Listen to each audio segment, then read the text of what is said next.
Sign these, or I'll have a judge declare you incompetent by Monday.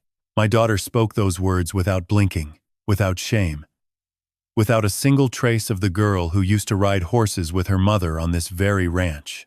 11 months I'd watched her steal from me. 11 months of recordings, documents, FBI surveillance.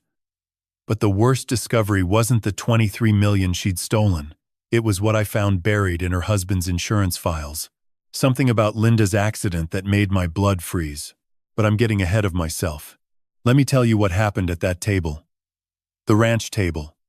The one Linda had found at an estate sale in Fredericksburg 22 years ago. Solid oak, hand-carved legs, big enough for 8. She'd spent 3 weekends refinishing it herself, sanding down decades of someone else's memories to make room for ours. Thanksgiving dinners, birthday cakes with too many candles, business plans sketched on napkins while the kids slept upstairs. Now my daughter sat across that table, sliding conservatorship documents toward me like eviction notices. Megan's fingers were steady. Manicured nails, French tips, clicking against the paper edges as she aligned the stack. Her husband Brandon leaned back in his chair beside her, one arm draped across the backrest, legs crossed at the ankle. Relaxed, confident. The posture of a man who believed he'd already won. I let my hand tremble as I reached for my wine glass. Let the crystal rattle against my teeth when I sipped. A small detail. The kind of thing a man with advancing dementia might do without realizing. "Dad, did you hear me?"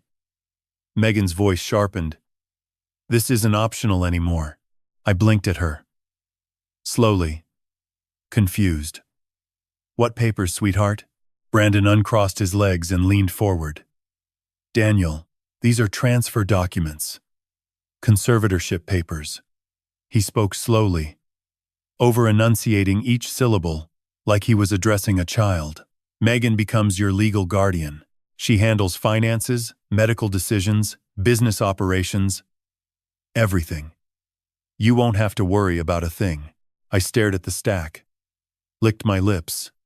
"I don't understand why we need all this. The company's doing fine, isn't it?" Megan's jaw tightened. "The company is doing fine because I've been running it for 3 years, while you sit in this house talking to Mom's picture." The words landed like a backhand. Not because they hurt. Because she believed them. Because she'd rehearsed them. Because somewhere in the past 3 years, my daughter had convinced herself that betrayal was the same thing as ambition. Brandon produced a separate document from his briefcase. Cream-colored letterhead. Dr. Alan Marsh, MD. Board-certified neurologist. "This is a professional evaluation, Daniel. Dr. Marsh is one of Austin's most respected specialists. He's assessed your cognitive function based on observed behaviors, and his conclusion is clear." Brandon tapped the summary line with his index finger. Early-onset Alzheimer's. Impaired judgment. Inability to manage complex business affairs. $250,000. That's what Brandon paid Dr. Marsh to write those lies. I knew, because I'd heard the negotiation myself, recorded on a federal wiretap 4 months ago, but I said nothing. Just stared at the paper with vacant eyes. "Sign here." Megan placed a pen on top of the documents. Mont Blanc. Black and gold. Expensive. She'd always had expensive taste. And here. And initial here. My hand reached for the pen. Trembling. I picked it up. Turned it over in my fingers, like I wasn't sure which end to write with. Set it down again. I need to think about this, sweetheart. Your mother would have. Mom is dead, Dad. Megan's palm hit the table. The wine glasses jumped. She's been dead for 3.5 years. And you've been falling apart ever since. Reeves Hospitality is worth $890 million. 2,600 employees. 95 locations. You think I'm going to let you destroy that because you're too stubborn to admit you need help? Brandon put his hand on Megan's arm. A calming gesture. Practiced. But she shook him off. You want to know why, Dad? Fine. Because I deserve this. Her voice dropped an octave. Cold. Surgical. I ran everything while you grieved. I made the expansion calls. I negotiated the supplier contracts. I held that company together while you sat in this ranch house staring at her photo on the wall. She pointed to Linda's portrait above the fireplace. This isn't theft. This is succession. You're just too proud and too far gone to see it. There it was. Confession, motive, contempt. All captured on 4 cameras hidden in the crown molding and 3 audio pickups embedded in the chandelier above us. I let silence fill the room. 1. Heartbeat. 2. 3. Brandon watched me. Megan watched me. Both waiting for the broken old man to surrender. Outside, behind Linda's barn, where she used to keep her quarter horses, 6 FBI agents waited in position. Inside, my son Lucas stood in the hallway around the corner, silent as stone. I set down the pen. My hand stopped trembling. My spine straightened. I looked my daughter in the eye. And for the first time in 11 months, I let her see the real me. You're mistaken about something, Megan. My hand moved beneath my chair. Not reaching for the pen to sign. Reaching for the laptop I'd hidden there this morning. I placed the laptop on Linda's oak table. The screen glowed blue in the dim dining room light. Megan's eyes tracked my movement. Confusion replacing confidence for the first time all evening. Dad, what are you? I pressed a key. A projector descended from the ceiling mount I'd had installed 3 days ago, hidden behind the decorative beam Linda had loved. The dining room lights dimmed on a preset timer. The wall behind Megan became a 10-foot screen. Brandon's chair scraped backward.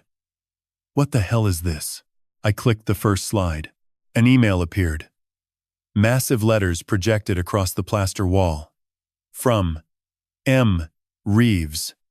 Private@protonmail.com. To F. Tate. Acquisitions@protonmail.com. Subject line: Q3 expansion data. Franklin. As discussed, attached are the complete supplier contracts for Dallas and Houston markets. Pricing structures, volume commitments, exclusivity clauses, everything you need to undercut their bids. Dad won't notice. He barely leaves the ranch anymore. Wire transfer. Confirmed received. M. Megan's face drained of color. White, as the document still sitting on the table between us. That's not. Her mouth moved, but the words wouldn't form. Click. Second slide. Bank statement. Cayman National Bank. Pierce Capital Holdings, LLC. Wire transfer received. $4,700,000. Origin. Tate Grill Ventures Consulting, LLC. Brandon stood up so fast his chair toppled backward. The crash echoed through the room. Click. Third slide. Surveillance photograph. Megan seated at a corner booth in a bar on San Antonio's River Walk. Across from her, a silver-haired man in an expensive blazer. Franklin Tate. Between them on the table, a USB drive mid-exchange. The timestamp read 3:22 p.m., a Thursday in January. You photographed me? Megan's voice pitched high. Desperate. You've been spying on your own daughter? For 11 months. My voice came out steady. Calm. The voice of a man who'd carried this weight long enough to find peace with it. Every meeting with Franklin Tate. Every email you sent from your encrypted account. Every dollar that flowed through Brandon's offshore shell companies. Click. Fourth slide. Forensic document analysis. Lone Star Capital Partners, loan agreement. $23 million. My signature at the bottom. And beside it, Dr. Ellen Whitaker's expert conclusion in bold red text. Signature is a forgery. Created using digital overlay technique. Brandon moved toward the door. 3 steps before he stopped. Victor Salinas appeared in the kitchen doorway, arms crossed. FBI credentials clipped to his belt. Sit down, Mr. Pierce. Victor's voice carried military authority. You're not going anywhere. Brandon froze. His eyes darted between Victor and the projected evidence, calculating, looking for an exit that didn't exist. I clicked one more slide. An audio waveform appeared on the wall. I pressed play. Brandon's own voice filled the ranch house. "Dr. Marsh, I need a comprehensive psychiatric evaluation stating that Daniel Reeves is suffering from advancing Alzheimer's, cognitive decline, inability to manage his own affairs." Dr. Marsh's voice hesitant. "Mr. Pierce, I can't diagnose someone I haven't examined. You can if I pay you $250,000. Enough to clear your gambling debt and start fresh." I stopped the playback. Silence crashed down like a physical weight. Megan stared at the wall where her husband's voice had just admitted to bribery, to conspiracy, to everything. Her lips parted. Her hands gripped the table edge. "I've known for 11 months. I said quietly. "Every crime, every lie, every dollar you stole from the company your mother helped me build." Brandon's face had gone gray. His practiced confidence stripped away, leaving something raw underneath. Something afraid. But I wasn't finished. There was one more slide. The one that mattered most. The one that had kept me awake for 5 months, staring at Linda's photograph in the dark. I didn't click it. Not yet. That revelation needed context. It needed the full weight of 11 months behind it. It needed Megan to understand exactly what kind of man she'd married before I showed her what I'd found in that insurance file. I closed the laptop. "But to understand how we got here," I said, looking at my daughter across the table where her mother once carved Thanksgiving turkey, "to understand why 6 FBI agents are parked behind your mother's barn right now, I need to take you back 11 months. Megan's breath hitched. "FBI? Sit down, sweetheart, both of you." My voice left no room for negotiation. "You're going to hear everything. And then we'll see who ends up committed." Brandon sank back into his chair. Megan hadn't moved from hers. The conservatorship documents sat between us. Useless now. Meaningless paper. I leaned back. Closed my eyes for a moment. Saw Linda's face.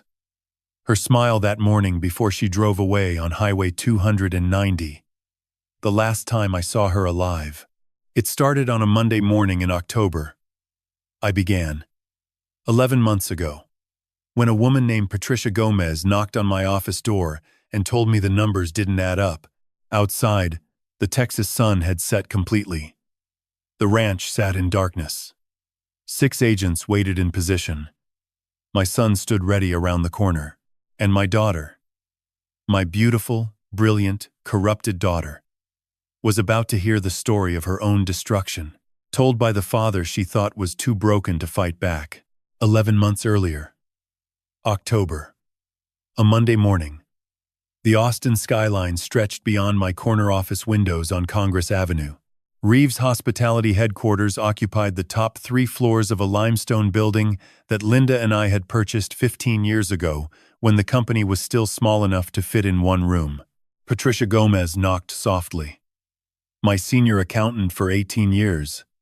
She'd been with us since the second restaurant, since before Megan graduated high school. Linda had hired her personally. "Mr. Reeves, do you have a moment? I need to show you something." Patricia closed the door behind her. That alone told me something was wrong. In 18 years, Patricia Gomez had never closed my office door without being asked. She was the kind of woman who believed transparency was a policy, not a preference. Doors stayed open.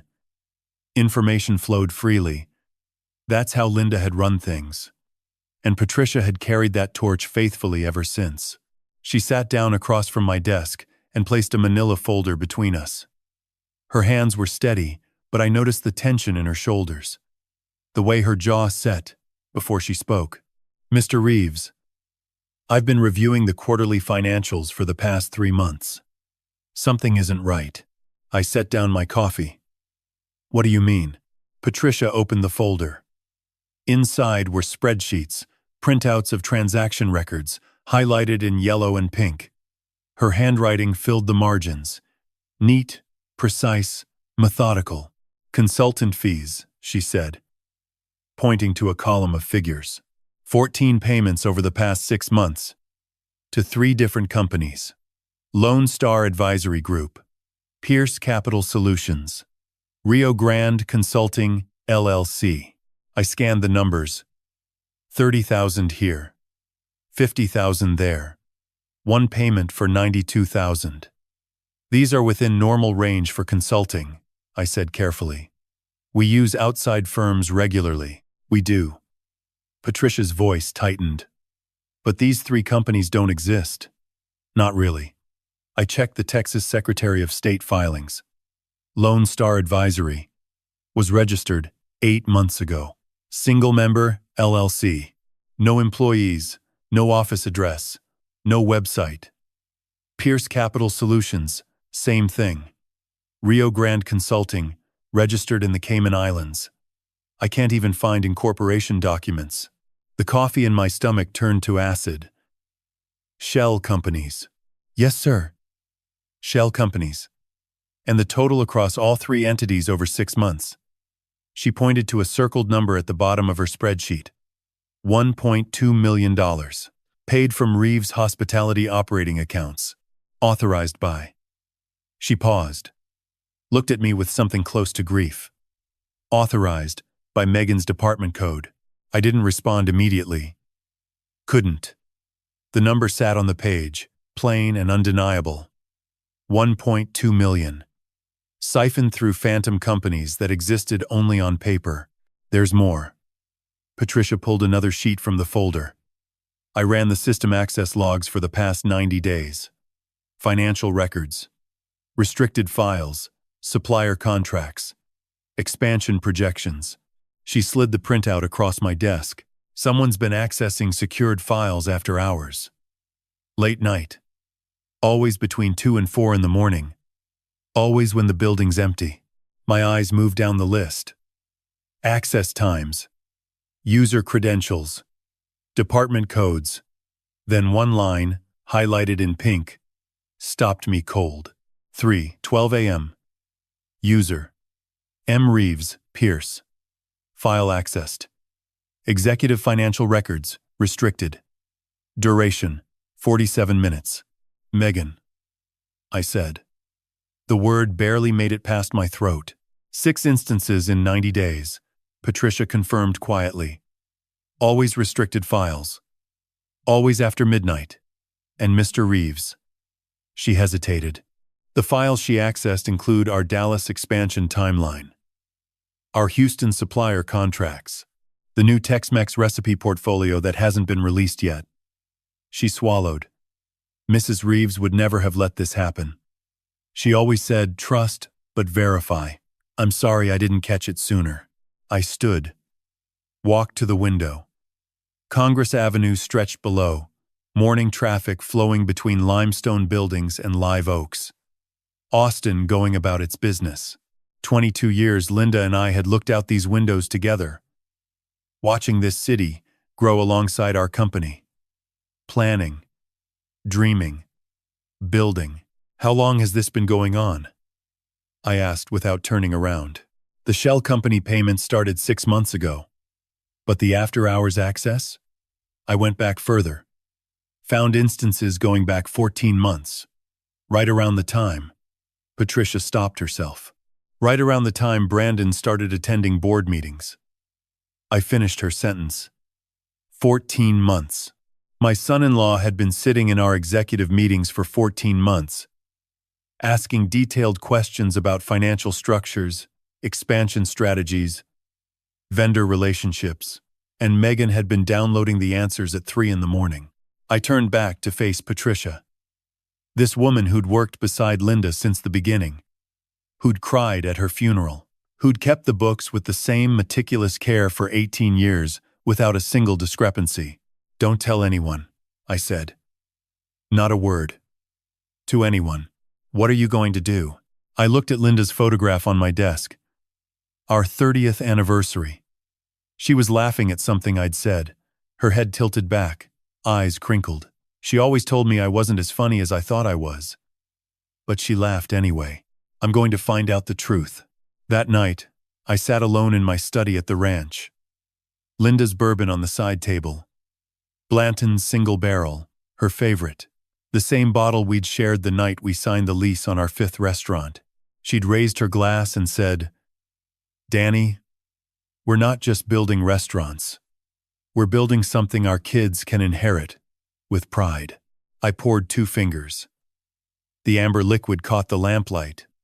Then I picked up my phone and dialed a number that a former business associate had given me months ago. A number I never thought I'd use. Salinas Investigations. Mr. Salinas. My name is Daniel Reeves. I was told, your former FBI. Financial crimes. 15 years with the Bureau. His voice was calm, measured, a man comfortable with silence. What can I do for you, Mr. Reeves? I need someone investigated. Discreetly.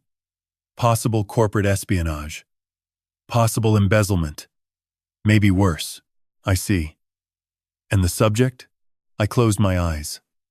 Saw Megan at 5 years old, sitting on Linda's lap in the kitchen of our first restaurant.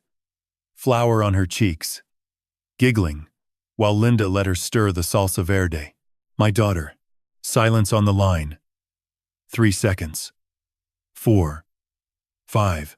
Mr. Reeves. Victor Salinas's voice shifted. Heavier now. If I find evidence of criminal activity, there's no going back. You understand that? Once we open this door, it stays open. I stared at Linda's photograph above the fireplace. At her smile. At the life we'd built together in this house. On this ranch. In this city. I understand. Then I need everything you have. Access logs, financial records, anything that raised your concern. I'll need full cooperation and absolute discretion. No one can know. Not your son, not your staff, not your attorney, not until we have the full picture. When can you start? Tomorrow morning. 8 a.m. Your office. I hung up. The bourbon sat untouched. Outside, the Texas night spread dark and silent across the ranch. Somewhere out there, Linda's horses grazed in the pasture she'd loved. The pasture where she used to ride every Sunday morning before church. I picked up the glass, raised it toward her photograph. I'll find out the truth, sweetheart, I whispered. Whatever it is. To understand why I hired a private investigator to surveil my own child.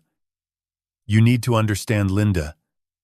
And you need to understand what losing her did to this family.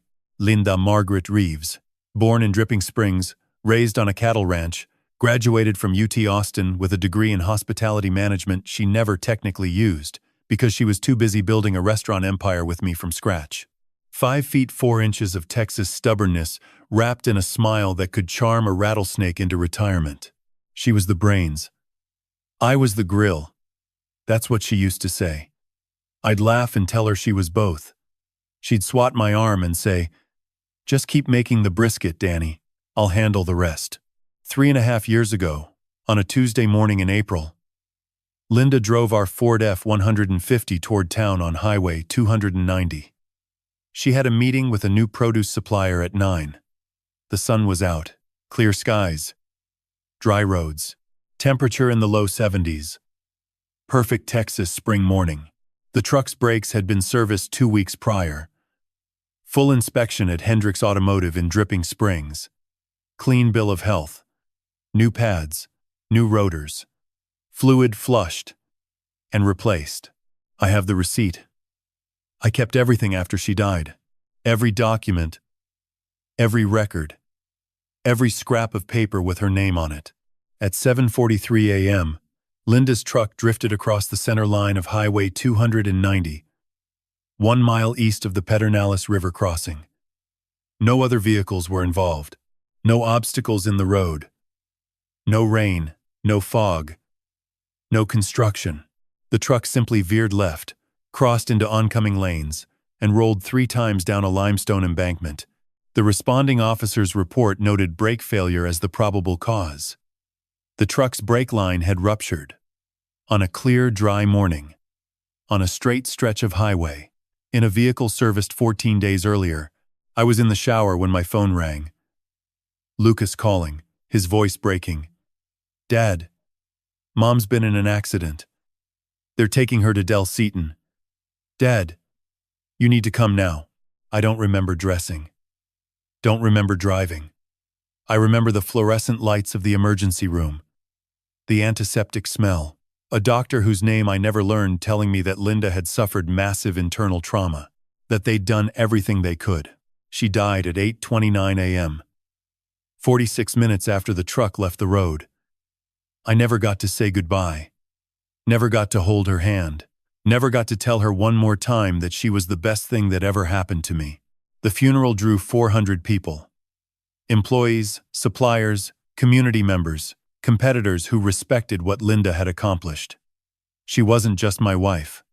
She was the heart of Reeves Hospitality, the person who remembered every employee's birthday, who visited every location twice a year, who insisted on paying above-market wages because these people are family, Danny. You don't shortchange family. I stood in the receiving line at the ranch, shaking hands for 3 hours straight. Lucas beside me, composed but hollow-eyed. Megan on my other side, dabbing tears with a tissue. Then at some point during the reception, I looked over and saw Megan's phone light up. She glanced down, smiled. Not a grief smile. Something else. She typed a quick response and slipped the phone back into her pocket. "Who was that?" I asked later, when the last guests had gone. "Just a friend checking on me." She squeezed my arm. "Don't worry about it, Dad." 6 months after Linda's funeral, Megan brought someone to Sunday dinner at the ranch. A man I'd never seen. Mid-30s. Expensive sport coat over a crisp white shirt. Dark hair styled with intention. He walked in like he belonged there, which bothered me immediately. Nobody belongs in Linda's house until Linda says so. And Linda was gone. "Dad, this is Brandon Pierce. We've been seeing each other for a few weeks." Brandon's handshake was firm, his smile wide and practiced. "Mr. Reeves, it's a real honor. Megan talks about you constantly. And about Linda. I'm sorry I never got to meet her." "What do you do, Brandon?" "Real estate development and investment advisory. I help companies optimize their asset portfolios." He launched into corporate jargon that sounded polished, but said nothing. The kind of language designed to impress without inviting scrutiny. Lucas arrived 30 minutes late. Took one look at Brandon and pulled me into the kitchen. "Dad." "Who is that guy?" "Megan's boyfriend, apparently. He gives me a bad feeling. Something's off. His watch costs more than his car. That doesn't add up." I wanted to dismiss it as overprotection. But Lucas had Linda's instincts. That bone-deep sense of people that couldn't be taught.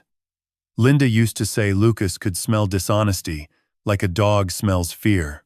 3 months later, Megan announced the engagement. 3 months. She'd known Brandon for 3 months total. The wedding happened fast. Too fast. At the ranch. In the backyard where Linda used to host 4th of July barbecues. 200 guests. Open bar. Live band from Austin's 6th Street. I paid for everything. Brandon claimed cash flow issues from a development deal that fell through. First red flag I ignored. After the honeymoon, Brandon started appearing at Reeves Hospitality headquarters. "Just want to understand the family business," he'd say. Asking questions about our financial structure, our supplier relationships, our expansion timeline. Megan encouraged it. "Brandon has great instincts, Dad. Let him sit in on meetings." Against my better judgment, I agreed. 3 weeks after the wedding, Brandon sat across from my desk. Legal pad full of notes about our operations. He leaned back. Casual. Too casual. "Daniel, have you thought about succession planning? You're 61. You've built an incredible empire. But what happens when you want to step back? Enjoy the ranch? Let the next generation take the reins?" The temperature in my office dropped 10 degrees. I'll think about it, I said evenly. But I wasn't thinking about succession planning. I was thinking about timing. Brandon appeared 6 months after Linda died. Married Megan 3 months later. Started attending meetings immediately. And now, barely a month into the marriage, he was already talking about me stepping aside. That night, Lucas called me. Dad, I ran a basic background check on Brandon. His history only goes back 6 years. No college records before that. No employment history. No social media presence older than 2014. It's like he didn't exist before then. I should have dug deeper right then. Should have trusted my son's instincts. Should have trusted Linda's voice in my head whispering, "Something's wrong, Danny." Instead, I grieved. And Brandon kept smiling. And 11 months later, Patricia Gomez would knock on my door with a folder full of proof that my grief had cost me everything. Victor Salinas worked quietly for 2 months. No updates unless he had something concrete. No speculation. No preliminary theories. Just silence. And patience. The kind of discipline that comes from 15 years dismantling financial crimes for the federal government. I respected that discipline. Even when the waiting felt like swallowing glass. His call came on a Thursday morning in December.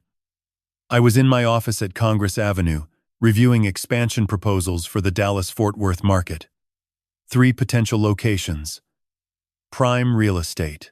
Numbers that should have excited me. Daniel. Victor's voice was flat. Professional. The tone of a man delivering facts, not opinions. Your daughter meets someone every Thursday in San Antonio. Same location, same time. 1:15 p.m. It's been consistent for the 6 weeks I've been watching. My pen stopped moving. San Antonio. She told me she has supplier meetings there every week. There are no supplier meetings. I checked with your procurement team under a routine audit cover. No Reeves hospitality vendors operate out of San Antonio proper. Her calendar shows the meetings, but the vendor names are fictitious. I set the pen down carefully. Aligned it with the edge of my desk. A small act of control in a moment that felt like free fall. Who is she meeting? I'm sending you photographs now. My phone buzzed. 4 images loaded in sequence.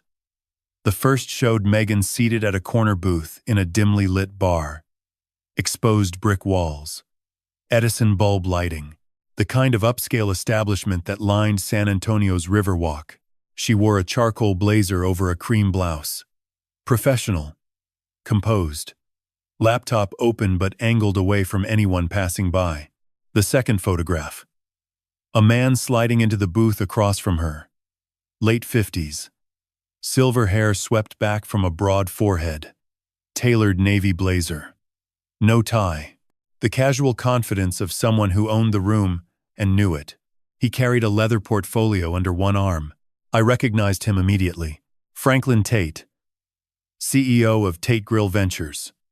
47 locations across Texas, Oklahoma, and New Mexico. Our most aggressive competitor.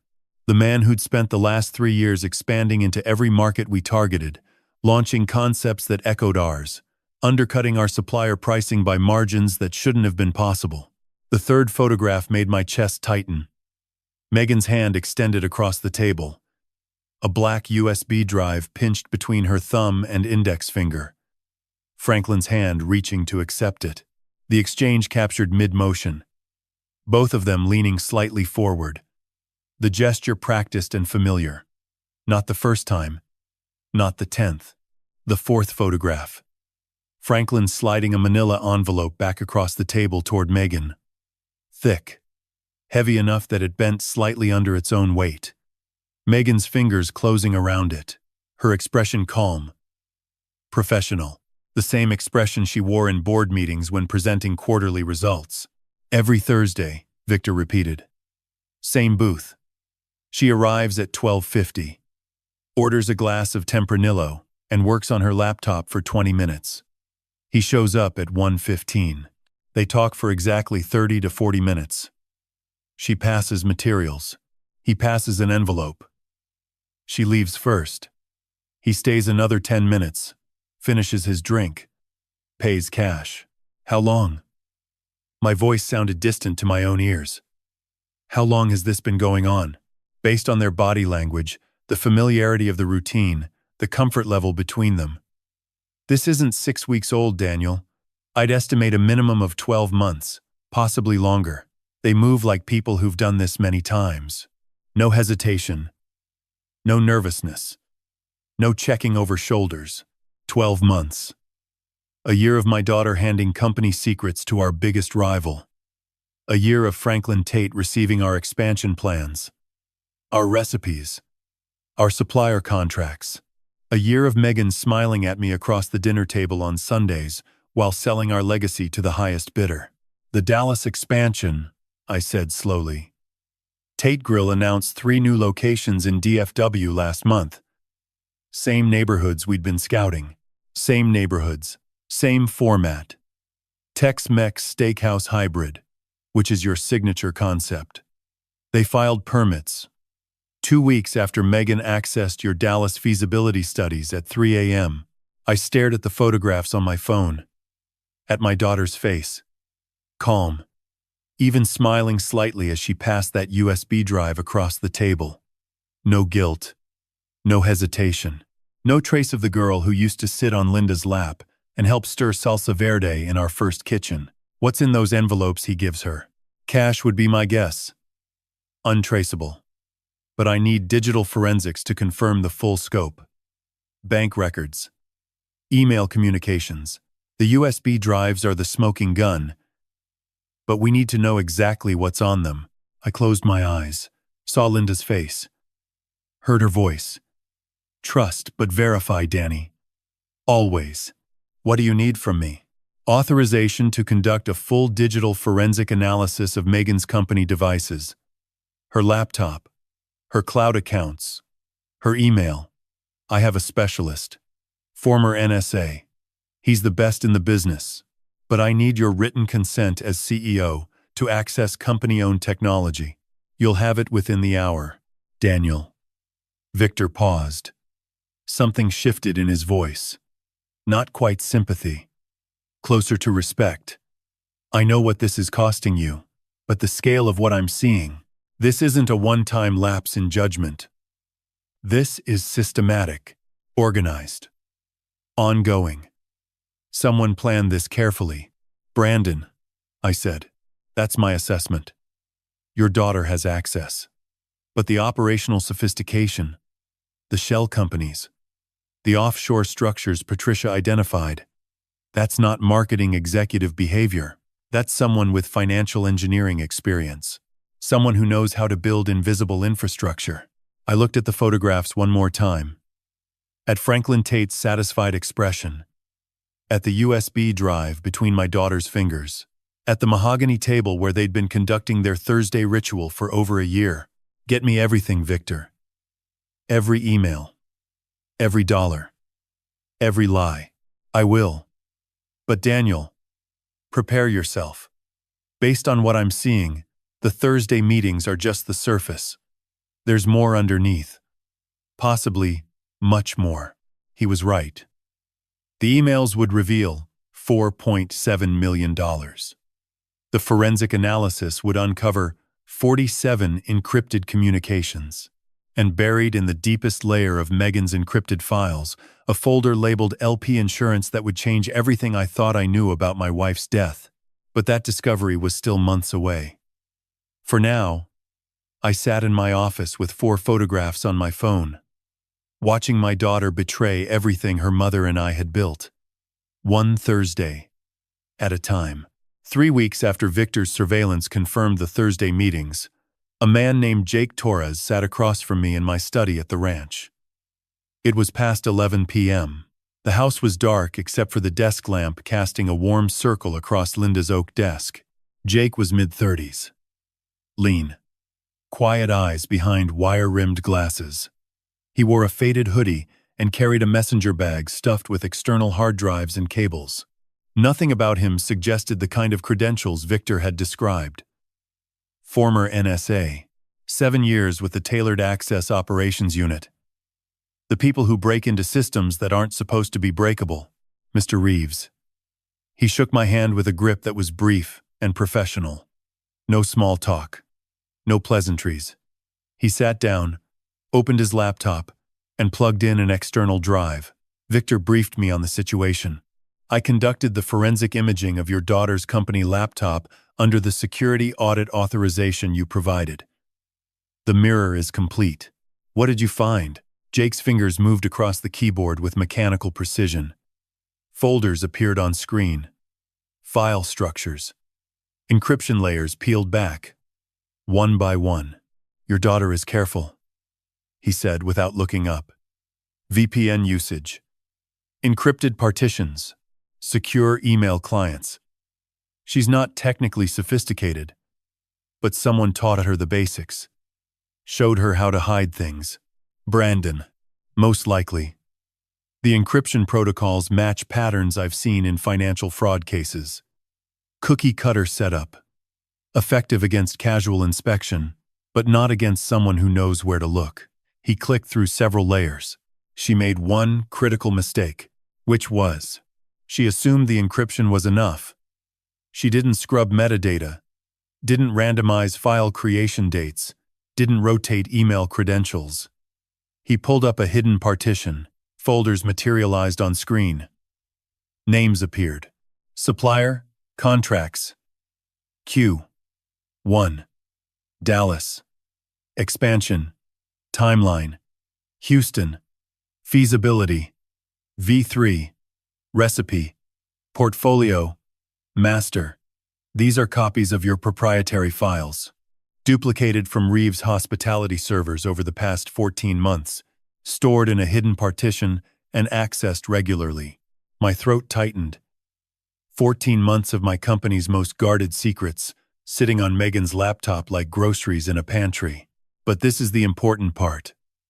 Jake opened an email client I'd never seen before. Sparse interface. No branding. Just a login screen. He entered credentials, extracted from the cached data, and an inbox materialized. 47 emails, all between two encrypted addresses. M. Reeves. Private. @protonmail.com. F. Tate. Acquisitions. @protonmail.com. ProtonMail. End-to-end. Encrypted. Swiss servers. Designed for privacy. Once I'm inside the account, the encryption doesn't protect the contents, Jake explained. It only protects the transmission. The emails themselves are stored in plain text within the client. He clicked the oldest email. Dated 14 months prior. From Megan to Franklin Tate. Franklin. As discussed at our initial meeting, I'm prepared to provide comprehensive intel on Reeves' hospitality operations. Supplier contracts, expansion timelines, recipe portfolios, financial projections. My access is unrestricted. Dad trusts me completely. Let me know when you're ready to begin. Terms as agreed. M. I read it twice. The words, clinical, businesslike. No hesitation. No moral wrestling. Just a transaction. Jake scrolled to the next email. Franklin's reply. Megan. Excellent. First priority. Dallas. Fort Worth expansion data. We're moving on those markets within 60 days. Need your father's feasibility studies, site selections, and supplier commitments. Wire transfer. Processed. As agreed. $200,000 to Pierce Capital Holdings. Cayman account ending 7439. Looking forward to a productive relationship. F. 47 emails total, Jake said, scrolling slowly through the inbox. Spanning 14 months. The requests escalate over time. Initial emails focus on expansion plans and supplier contracts. By month 6, she's providing proprietary recipes. By month 10, she's delivering complete financial projections, board meeting minutes, and personnel files. Personnel file. Franklin wanted to know which of your executives might be recruitable. Megan provided performance reviews, compensation details, and personal assessments of loyalty. Jake paused. She flagged 3 people as potentially disloyal to you. Recommended Franklin approach them. My hands curled into fists on the desk. She'd been cataloging my people, sorting them by vulnerability, serving them up like appetizers. Total payments? I asked. Jake pulled up a financial summary he'd compiled. 47 transactions matching the email timeline, all routed through Pierce Capital Holdings in the Cayman Islands, all coded as consulting fees from Tate Grill Ventures subsidiary accounts. He pointed to the bottom line. Total received $4,700,000. $4.7 million. My daughter had sold our legacy for $4.7 million. The expansion plans alone had cost us 3 years of research. The recipe portfolio represented 4 generations of Reeves family cooking. Linda's grandmother's brisket rub, my mother's chili recipe, the Tex-Mex fusion sauces Linda and I spent 2 summers perfecting. All sold, all gone, all feeding Franklin Tate's empire. Jake scrolled to a recent email. 3 months old. From Megan to Franklin. Franklin, don't worry about Dad. He's still broken from the accident. Barely leaves the ranch most days. He won't notice anything until it's too late. By the time he figures out what happened, we'll have full operational control. Brandon's handling the legal infrastructure. 8 months max. I stared at those words. Still broken from the accident. She'd weaponized my grief. Used Linda's death as camouflage for her theft. Counted on me being too shattered to see what was happening under my own roof. There's one more thing. Jake's voice shifted. Lower. Careful. During the forensic imaging, I found a separate encrypted partition. Different protocol than the rest. More sophisticated. Military-grade encryption. It took me an additional 2 weeks to crack. He clicked to another section of the drive. A single folder appeared. Labeled LP. Insurance. LP, I said slowly. My pulse accelerated. I'm not sure what it stands for. The contents are financial documents, insurance policies, bank transfer records. Some of them reference dates from 3.5 years ago. Jake looked at me directly for the first time. Mr. Reeves, I haven't analyzed the contents in depth. That's beyond my scope. But given the encryption level, whoever created this folder wanted it hidden more than anything else on this drive. LP. Linda Pierce. Her maiden name before she became Linda Reeves. The name still listed on certain old financial documents. Old insurance policies. My blood ran cold. Can you copy that folder for me? Already done. Jake pulled a small external drive from his bag. Black. Unmarked. Everything's on here. The emails, the financial records, and the LP folder.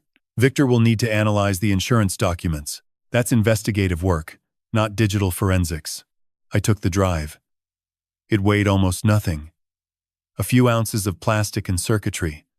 But it felt like holding a grenade, with the pin already pulled. Jake packed his equipment in silence. At the door, he paused. Mr. Reeves, in 7 years at the NSA and 4 years private sector, I've seen a lot of hidden files. Most of them are exactly what you'd expect. Financial crimes, affairs, the usual. He shifted his bag on his shoulder. That LP folder is different. The encryption level suggests whoever hid it was terrified of someone finding it.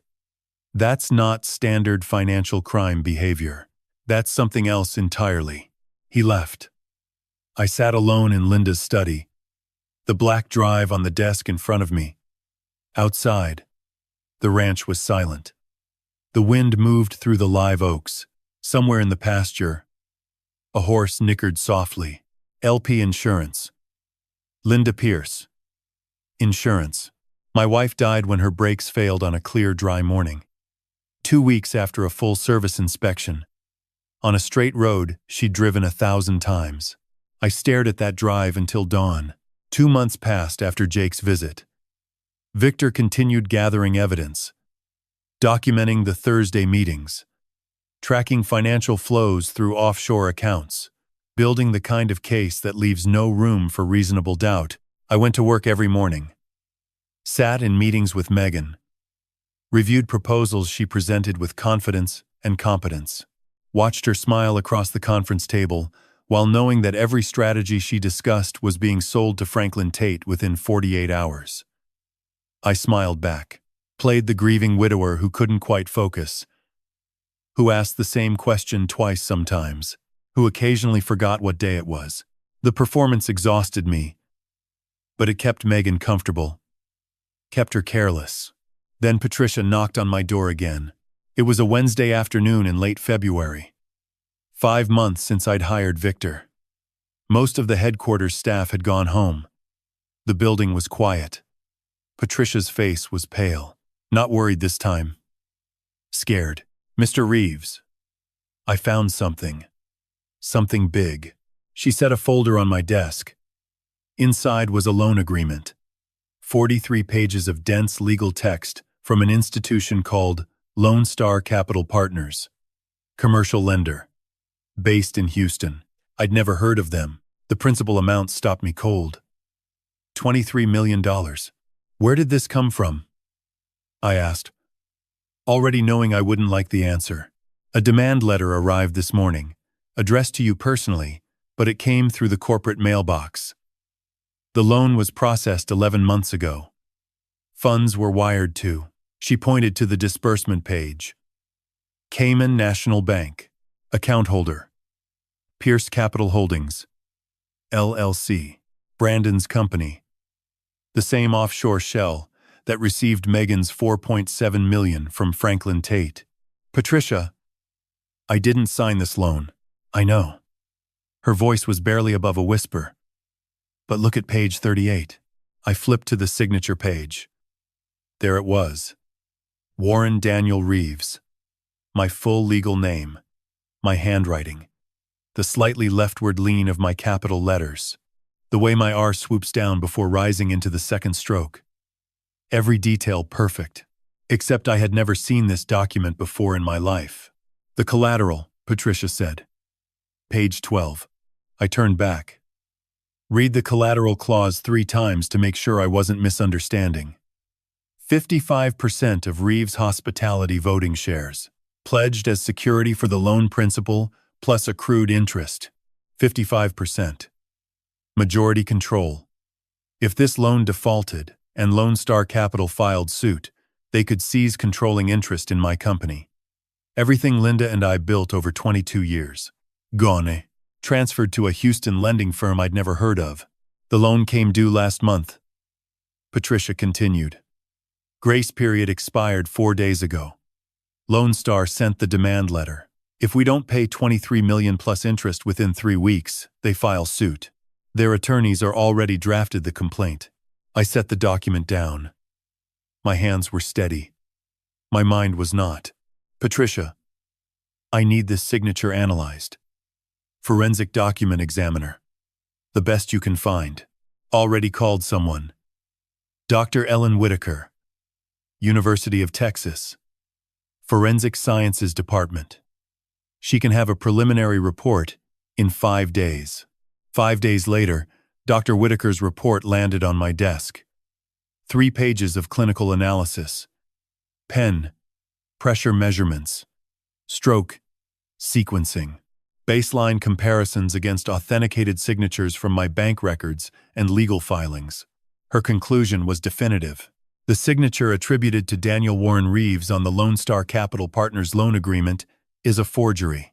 Analysis indicates the signature was produced using a digital overlay technique, likely involving a high-resolution scan of an authentic signature manipulated and printed onto the document surface. Pen pressure is uniform throughout, lacking the natural variation present in genuine handwriting. Confidence level: 98.6%. I called Victor that evening. He answered on the first ring. $23 million. Forged signature. Pierce Capital Holdings. The loan is designed to default. When it does, Lone Star Capital seizes 55% of Reeves Hospitality. Victor was quiet for a moment. Lone Star Capital Partners isn't a traditional lender, Daniel. I've been looking into them. They're a litigation finance firm. They purchase distressed debt and enforce through the courts. They don't want repayment. They want the collateral. They want my company. Yes, and here's what concerns me. Lone Star was incorporated 9 months ago. Single investor. The capital backing the loan traces through 3 intermediary accounts before dead-ending at a trust in Delaware. He paused. The trust's registered agent is the same law firm Brandon Pierce used to incorporate Pierce Capital Holdings. Brandon hadn't just forged my signature. He'd created an entire financial institution specifically designed to steal my company through litigation. Built the lender, funded the loan with his own stolen money, forged my name, and set a timer for it to detonate. How long do we have before they file? 3 weeks. Maybe less. Their attorneys are aggressive. Once they file, you'll have 30 days to respond. After that, summary judgment. If the court accepts the loan as legitimate and finds you in default, they seize the shares. Then we have 3 weeks to prove the signature is forged and tie Brandon to the fabrication. We already have the forensic report. That blocks the lawsuit. But Daniel, Victor's voice shifted. There's something else. Brandon's been meeting someone regularly, a neurologist. Office in Westlake Hills. A neurologist? Dr. Alan Marsh. Board certified. Specializes in cognitive decline and dementia evaluations. He's published in major journals. Respected credentials. Victor paused. He also has a gambling problem. Owes a bookie in East Austin $220,000. 3 months overdue on payments. The kind of debt that makes people desperate. The pieces assembled in my mind with sickening clarity. The forged loan to seize shares through litigation. A neurologist with gambling debts to provide a fake diagnosis. A conservatorship petition to strip me of legal authority. Brandon wasn't relying on one attack. He was launching 3 simultaneously. Financial fraud. Medical fraud. Legal fraud. If anyone succeeded, he'd control Reeves Hospitality. If all 3 succeeded, I'd lose my company, my freedom, and my dignity. Victor, I need you to find out exactly what Brandon is paying that doctor to do. I'm already working on it. But Daniel, this is escalating beyond private investigation. If Brandon is bribing a physician to fabricate a medical diagnosis, that's federal. Elder abuse. Conspiracy. We may need to bring in the FBI. I looked at Linda's photograph. At her smile. At the life we'd built together. Do whatever it takes, I said. I'm not losing what she built. Victor's FBI contacts moved faster than I'd expected. When he presented the evidence of the forged loan, the encrypted emails, and the financial flows through Pierce Capital Holdings, the Bureau opened a preliminary investigation within 72 hours. White Collar Crimes Division. Austin Field Office. The wiretap warrant came 10 days later. A federal judge reviewed the probable cause affidavit and signed the authorization on a Thursday afternoon. By Friday morning, Victor's former colleagues had surveillance equipment monitoring Brandon's phone and 2 listening devices positioned near his regular meeting locations. The recording arrived on my phone at 9:47 p.m. on a Tuesday in March. 6 months since Patricia first knocked on my door. Victor's text was brief. Listen to this. Recorded this afternoon. Brandon and Dr. Marsh at a coffee shop in Westlake Hills. Legal under federal warrant. Sending audio file now. I was in my study. Linda's study. The desk lamp on. Bourbon untouched on the side table. Her photograph watching from the mantel above the fireplace. I plugged in headphones and pressed play. The audio quality was crisp. Background noise of an espresso machine. Ceramic cups, clinking. Muted conversation from other patrons. Then Brandon's voice. Unmistakable. Smooth. Confident. The voice of a man conducting business. Dr. Marsh, I appreciate you meeting me again. I know we've discussed this, but I want to make sure we're aligned on the specifics. Dr. Marsh's voice. Older. Hesitant. The tone of a man standing at the edge of a cliff looking down. Mr. Pierce, I've thought about your proposal. I have concerns. Concerns I can address. What specifically? I can't diagnose someone I haven't examined. That's medical fraud. If anyone ever reviewed the evaluation, if it went before a medical board. Doctor. Brandon's voice hardened slightly. Just enough pressure. No one is going to review anything. The evaluation goes directly to Davidson County Probate Court as part of a conservatorship petition. The judge reads it, sees your credentials, and signs off. There's no medical board review for a court-ordered conservatorship. You know that. Silence. 3 seconds. 4. What exactly would the evaluation state? Dr. Marsh asked. A comprehensive psychiatric and neurological assessment concluding that Daniel Reeves is suffering from early-onset Alzheimer's disease, progressive cognitive decline, impaired judgment, inability to manage complex business affairs or personal finances, represents a danger to himself and to the shareholders of Reeves' hospitality empire. Based on what observed behaviors, I'll provide you with documented evidence. Affidavits from family members describing memory lapses, confusion, inability to recall basic business decisions, video footage of him fumbling during meetings, forgetting names, repeating questions. Brandon paused. Fabricated evidence, but professionally done. You won't need to worry about sourcing. Your job is simply to write the evaluation. Put your name and credentials on it. Another pause. Longer this time. I could hear Dr. Marsh breathing. Shallow. Rapid. And the compensation? $250,000. Wired to your account within 48 hours of filing. That covers your gambling obligations in full, with $30,000 left over for whatever you need. Brandon's voice dropped lower. Intimate. Conspiratorial. Dr. Marsh, I know about the bookies in East Austin. I know about the $220,000 you owe. I know about the threats. This solves all of that. One evaluation. One signature. Your debts disappear. And if I say no, the silence that followed was different. Colder. Brandon let it stretch.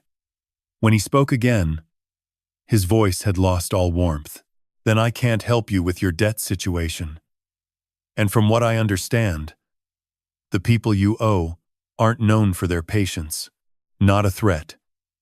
Not explicitly. But the implication hung in the air, like smoke. What's the timeline? Dr. Marsh asked. His voice had changed. Deflated. The sound of a man surrendering. The conservatorship petition goes to court in 8 weeks. I need your evaluation completed and signed within 6. That gives our attorney time to incorporate it into the filing. Once the judge appoints Megan as conservator, she'll have full legal authority over Daniel's personal and business affairs. He won't be able to contest it because the court will have declared him incompetent. And no one questions the evaluation? Why would they? You're board certified. Published researcher. 20 years of practice. Your word carries weight. A judge sees your letterhead and your conclusion, and he signs the order. Daniel gets a guardian. Megan gets the company. You get your life back. One more pause. I heard a coffee cup set down. Ceramic on wood.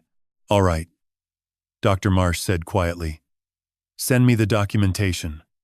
I'll have the evaluation ready in 4 weeks. Excellent. Brandon's confidence surged back. I'll wire a $50,000 advance tonight as a gesture of good faith. Remainder upon filing. The recording ended. I sat motionless. Headphones still in my ears. Hands flat on Linda's desk.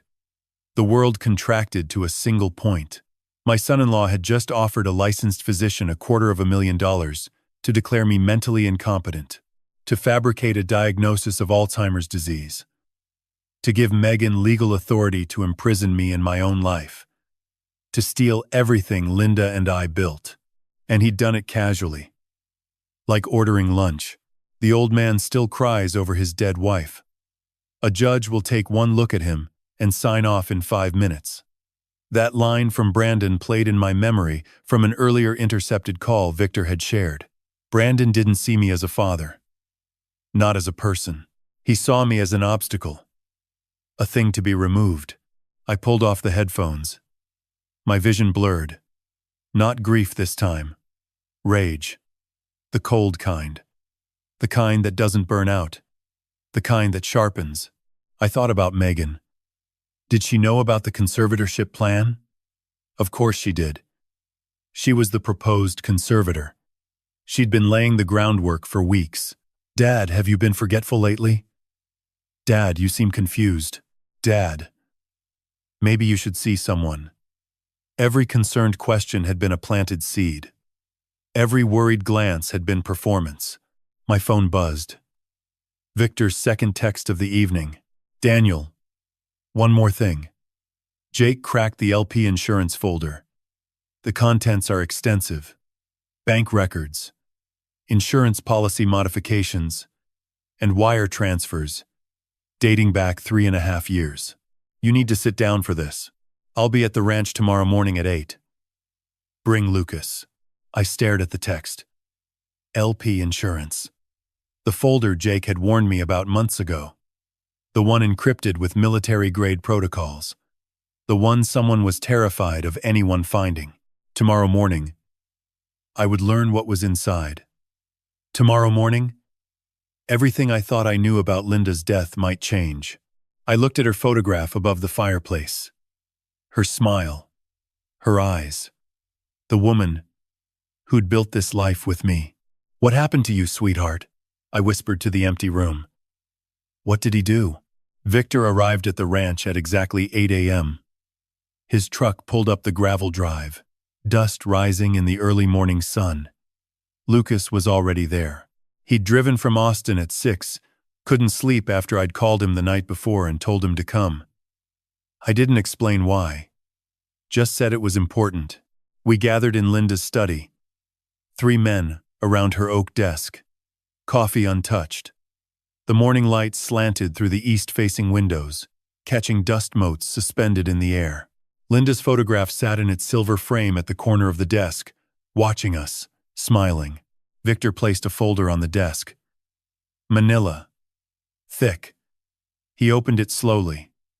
Methodically. The way he did everything. Jake cracked the LP insurance partition 3 days ago, he began. I've spent those 3 days verifying the contents independently, cross-referencing with public records, financial institutions, and law enforcement databases. He looked at me directly. Daniel, what I'm about to show you changes the nature of this entire investigation. Lucas leaned forward in his chair. What is it? Victor pulled the first document from the folder. A life insurance policy. Lone Star Mutual. Policyholder. Linda Margaret Reeves. Face value. $5 million. I recognized it. We'd taken out matching policies 15 years ago when the company started growing. Standard estate planning. This policy was originally structured with you as primary beneficiary, Daniel. Standard spousal designation. In the event of Linda's death, $5 million would be paid directly to you. I know, I said. We set it up together. 6 weeks before Linda's accident, the beneficiary designation was changed. Victor slid a modification form across the desk. The primary beneficiary was altered from Daniel Warren Reeves to the Reeves Family Irrevocable Trust. I stared at the form. Linda's signature at the bottom, or what appeared to be her signature. I don't remember Linda mentioning any change to our insurance. She likely didn't know about it. Victor pointed to the trustee designation line. The Reeves Family Irrevocable Trust was established 4 months before Linda's death. Registered in Delaware. The sole trustee and administrator. He paused. Brandon Pierce. The room went silent. Lucas stopped breathing. Brandon wasn't married to Megan yet when this trust was created, I said slowly. He'd only been dating her for 2 months. Correct. He established the trust before the engagement, before the wedding, before he had any legal connection to your family whatsoever. The trust was created specifically to receive insurance proceeds. Victor pulled the next document. Bank records. Cayman National Bank. Pierce Capital Holdings, LLC. A wire transfer dated 4 months after Linda's death. $3 million. Origin. Reeves Family Irrevocable Trust. Disbursement coded as Administrative Distribution per Trust Directive. $3 million of Linda's $5 million death benefit was transferred to Brandon's offshore account 4 months after she died, Victor said flatly. The remaining $2 million stayed in the trust as operating capital, later used to fund the Lone Star Capital Partners scheme. My hands gripped the edge of the desk. Knuckles white. The oak grain pressed into my palms. Linda's desk. The one she'd refinished herself. He used my wife's death benefit to finance the theft of my company, I said. My voice didn't sound like mine. Too calm. Too quiet. The way a voice sounds when everything inside has gone nuclear but the blast hasn't reached the surface yet. Lucas stood up abruptly. His chair scraped back. He walked to the window, pressed both palms against the glass. The timeline, he said without turning around. Victor. What's the timeline? Victor laid it out. Precise. Clinical. Brandon Pierce appears in your family's life approximately 6 months before Linda's fatal accident. He begins dating Megan 3 months before the accident. 4 months before the accident, he establishes the Reeves Family Irrevocable Trust in Delaware. 6 weeks before the accident, Linda's life insurance beneficiary is changed to that trust. He paused. Linda dies in a single-vehicle accident on Highway 290. Brake failure. Clear weather. Dry road. Vehicle serviced and inspected 2 weeks prior. No mechanical explanation for the brake line rupture. Lucas turned from the window. His face was ashen. You're saying Brandon killed our mother. I'm saying the circumstantial evidence forms a pattern that demands investigation. Victor's voice remained level. The timeline. The trust established before any legal family connection. The insurance modification. The transfer of funds to his offshore account. And the accident itself, brake failure in a recently serviced vehicle under perfect driving conditions. I pulled the vehicle service record from Victor's folder. Hendricks Automotive. Dripping springs. Dated 14 days before the accident. Complete brake system inspection. New pads. New rotors. Fluid flush. Master cylinder tested. All systems within specification. 14 days later, the brakes failed catastrophically on a straight, dry road. The accident report, I said. What did it actually conclude? Victor produced it. Travis County Sheriff's Office. Single vehicle accident. Probable cause. Mechanical failure. Brake system. No evidence of foul play noted. Case closed. They didn't look deeper, Victor explained. Because there was no reason to. No witnesses. No suspicious circumstances on the surface. Grieving family. No one pushing for further investigation. It was ruled an accident and filed away. I read the report twice, the words blurred. Linda's face on the desk beside me. Smiling. Always smiling. She'd driven that stretch of 290 1,000 times. Knew every curve, every dip, even with brake failure. She would have downshifted. Would have used the emergency brake. Would have steered onto the shoulder. Linda was the most capable driver I'd ever known, unless the failure was sudden, complete, catastrophic. The kind that doesn't happen from mechanical wear. The kind that happens when someone cuts a brake line almost all the way through, leaving just enough integrity for a few miles of driving before the hydraulic pressure finishes the job. Victor. My voice was a blade. Take everything to the FBI. The insurance documents.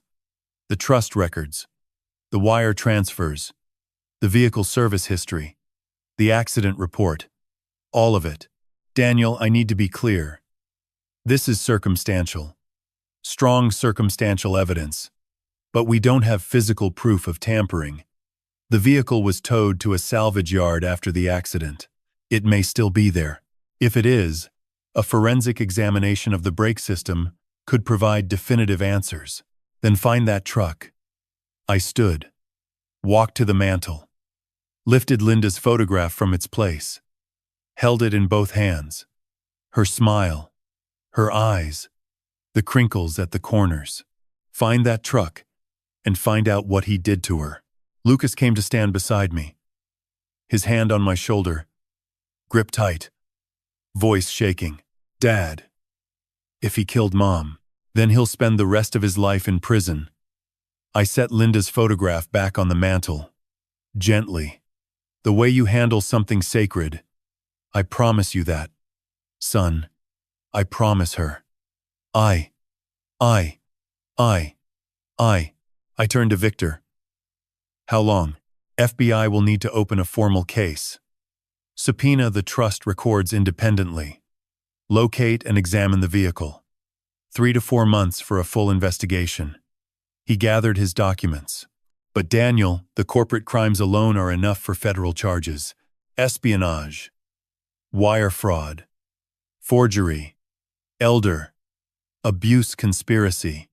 We don't need the murder investigation to take them down. We need it. For justice. Then we do both. I looked at the folder on Linda's desk, at the trust documents, at the insurance modification, at the $3 million that had flowed from my wife's death into the pocket of the man who may have caused it. We take them down for what we can prove, and we investigate what we suspect. Victor nodded. I'll contact the Bureau today. Everything goes to Agent Marcus Cole. Financial crimes and the accident investigation. Simultaneous. After Victor left, Lucas and I stood in the study. The morning sun had shifted. Linda's photograph caught the light differently now. Brighter somehow. I'm going to find out what happened to you, sweetheart, I said to her smile. And if he took you from us, I swear on everything we built together, he'll never see daylight again. 7 months into the investigation, I thought I'd seen the full scope of Brandon's plan. Corporate espionage, wire fraud, forgery, bribery, possible murder. I thought the boundaries of his ambition had been mapped. I was wrong. Lucas called on a Wednesday morning in April. His voice carried that particular tension I'd come to recognize. The sound of another betrayal uncovered. Dad, I need you to check something. I was reviewing intellectual property filings for a case at the firm and ran a routine search on Reeves' family names. Just a habit. Making sure nothing unusual showed up. He paused. 12 trademark applications were filed with the United States Patent and Trademark Office 8 weeks ago. All for food recipes and proprietary preparation methods. All filed under the name Megan Reeves Pierce. The words didn't register immediately. Trademark applications for what? Our recipes, Dad. Grandma Reeves's brisket rub. Mom's chili verde. The smoked jalapeno queso. You and Mom spent 2 summers developing. The pecan-crusted catfish. The bourbon peach cobbler. His voice tightened. 12 recipes. All filed as original works by Megan Reeves Pierce. If these go through, and they're already past the initial review period, Megan will legally own the intellectual property rights to our family's recipes. You won't be able to use them in your own restaurants without her permission. I sat down. Slowly. The chair beneath me felt insubstantial. She's trademarking our family recipes. Brandon is. Through Megan. The filing attorney is the same firm that registered Pierce Capital Holdings. Same handwriting on every document. Lucas's keyboard clicked in the background. Dad, if the conservatorship goes through and Megan controls the company, she won't even need the trademarks. But if the conservatorship fails, if you fight it and win, the trademarks become a backup weapon. She'll own the recipes. She can license them to Franklin Tate. or she can refuse to license them to you. Either way, she profits. I stared at the wall of my office, at the framed photograph of Linda and me standing outside our first restaurant in 1994. Hand-painted sign above the door. Reeves. BBQ, and more. We'd perfected those recipes in that tiny kitchen, Linda adjusting seasonings at midnight while I tended the smoker. Her mother's brisket rub, passed down on a stained index card. 3 generations of family cooking, distilled into 12 trademark applications filed by a man who'd never cooked a meal in his life. Can we stop it? I asked. I already called Rachel Nguyen, IP attorney, best in Austin. She's filing opposition motions today. Emergency basis. We can block the trademarks, but it'll take 60 to 90 days to work through the system. Lucas exhaled. Dad, the level of planning here. This isn't opportunistic.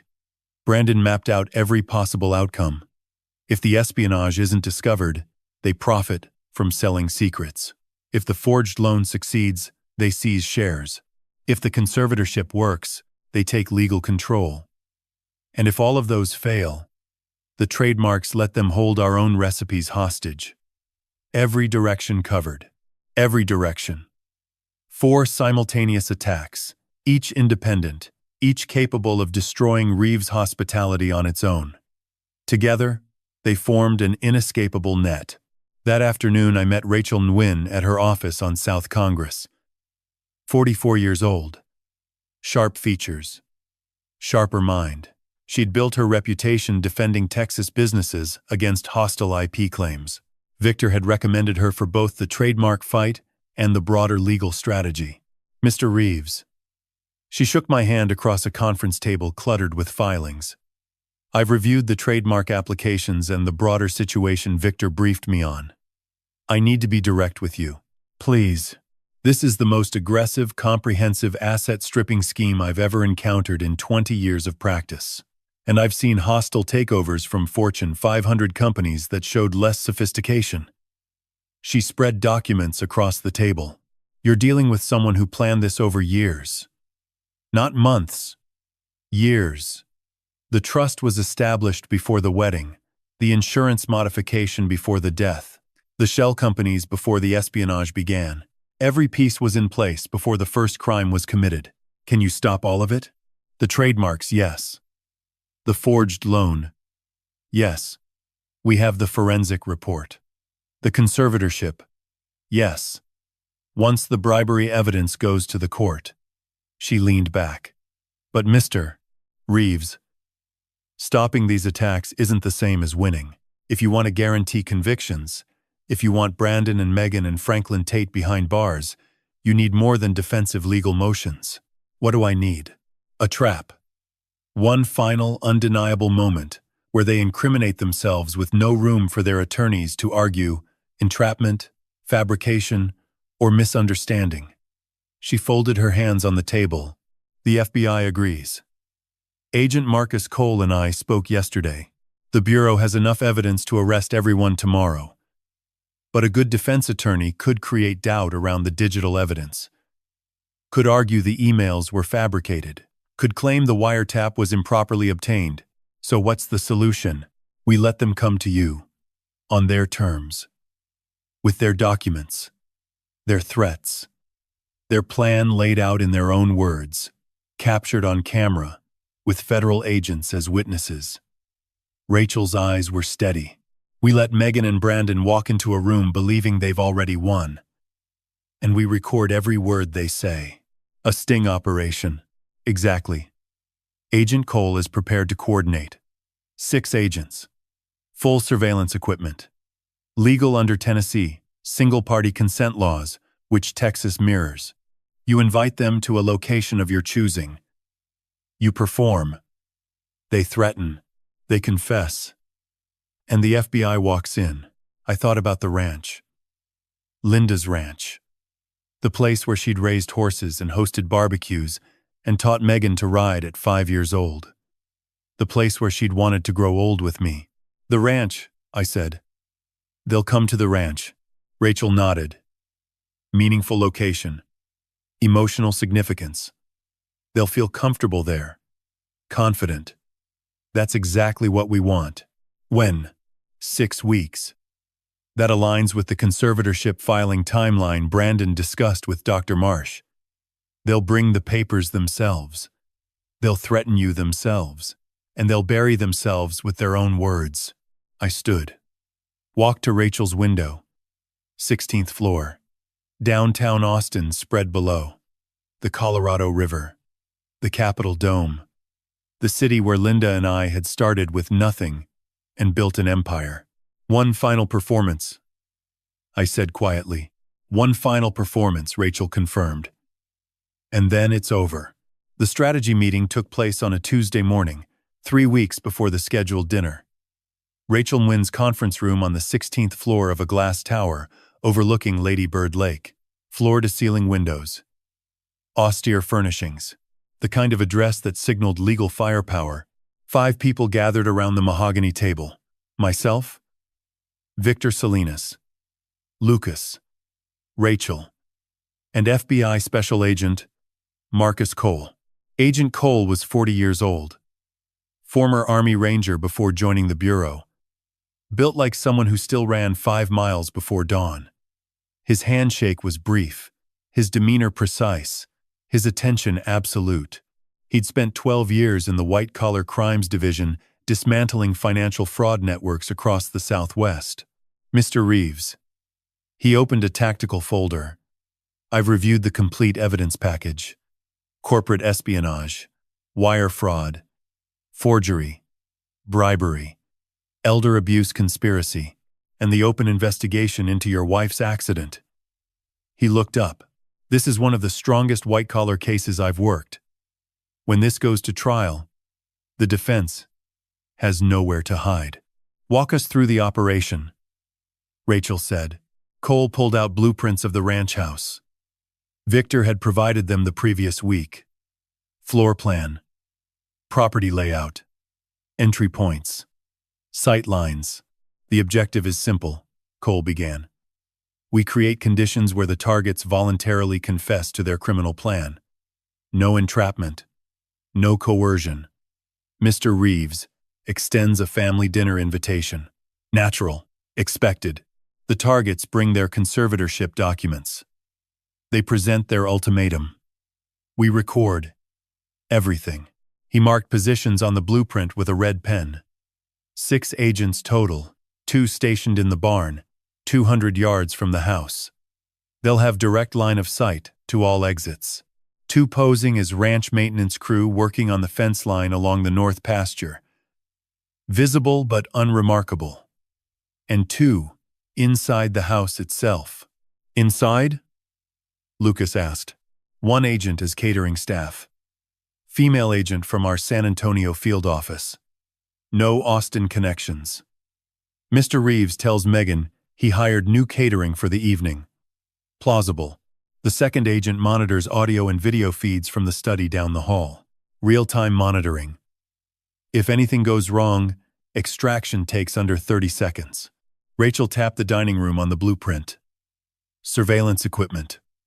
We need legal recordings that hold up in court. 4 cameras, Cole confirmed. 2 ceiling mounted in the crown molding. Invisible unless you know they're there. 2 concealed in decorative elements on the sideboard. Audio pickups in the chandelier fixture. And under the table surface. Everything records simultaneously to encrypted servers at our field office. Even if the targets locate and destroy physical devices, we keep the footage. Legal basis? Rachel pressed. Texas is a one-party consent state. Mr. Reeves authorizes the recording in his own home. Completely legal. Any defense challenge will fail. Cole turned to me. Mr. Reeves, your role is critical. You need to keep them talking. The longer they explain their plan, the more they implicate themselves. Don't argue. Don't confront. Let them feel in control. Let them feel victorious. Overconfident people say things they shouldn't. And the signal? Victor asked. When Mr. Reeves determines he has enough recorded confession, he'll say a predetermined phrase. That phrase triggers entry. 6 agents converge on the house. 30 seconds from signal to entry. Targets in handcuffs within 60 seconds. What's the phrase? Lucas leaned forward. Cole looked at me. Your choice, Mr. Reeves. Something natural. Something you'd say in conversation that wouldn't alert the targets. I thought for a moment. Thought about Linda's desk. About the papers Megan would bring. About the lies she'd rehearsed. I didn't invite you here to sign papers. Cole wrote it down. I didn't invite you here to sign papers. The moment those words leave your mouth, we move. And the other targets? Rachel asked. Franklin Tate. Dr. Marsh. Simultaneous arrests.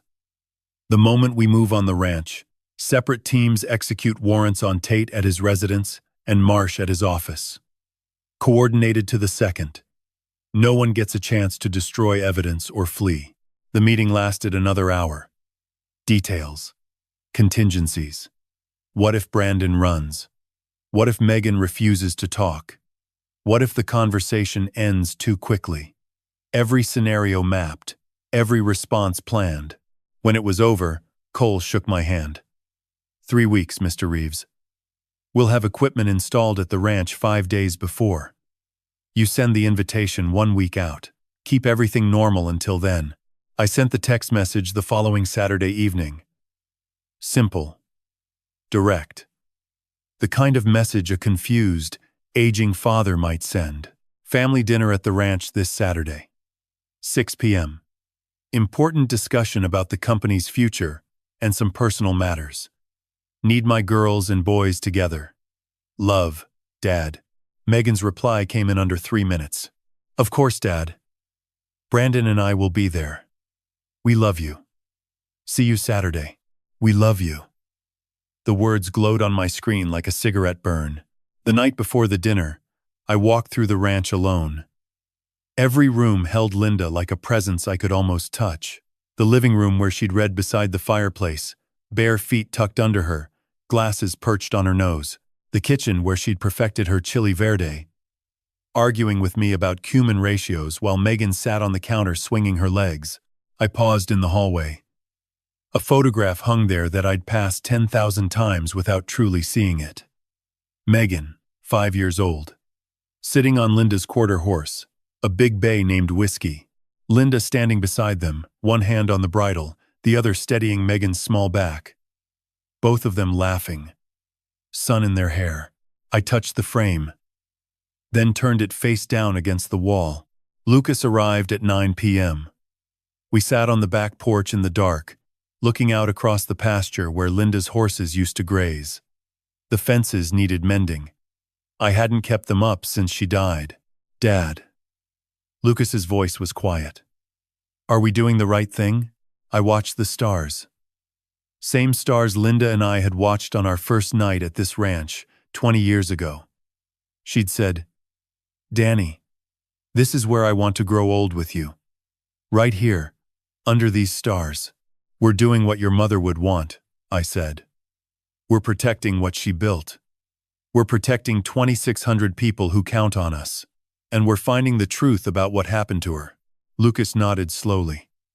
We sat in silence after that. Father and son. The night before, everything ended. At 11:45, my phone buzzed. Victor's text. FBI in position at 0400 hours.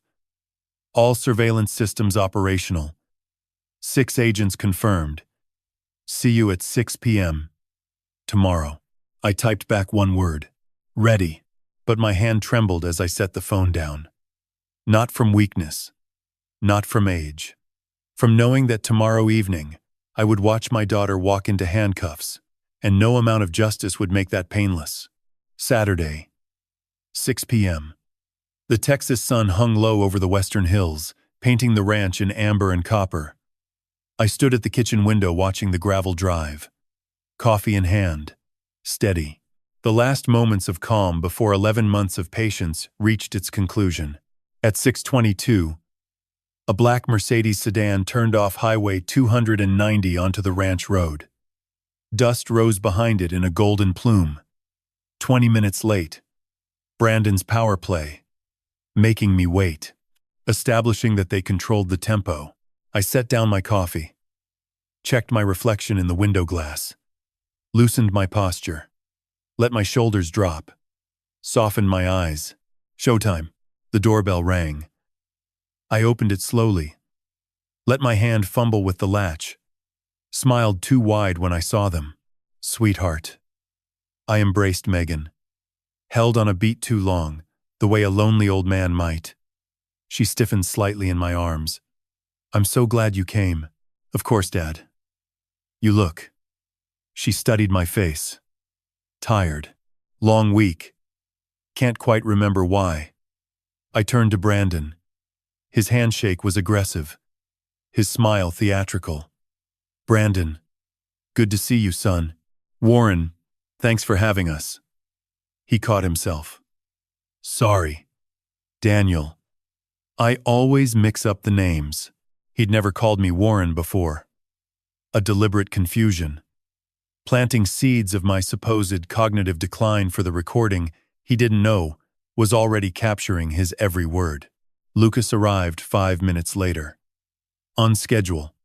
He parked at the far end of the drive, walked in with his hands in his pockets. Casual. Controlled. He hugged Megan briefly. Gave Brandon a handshake that lasted exactly 1 second. Perfect performance. I led them to the dining room.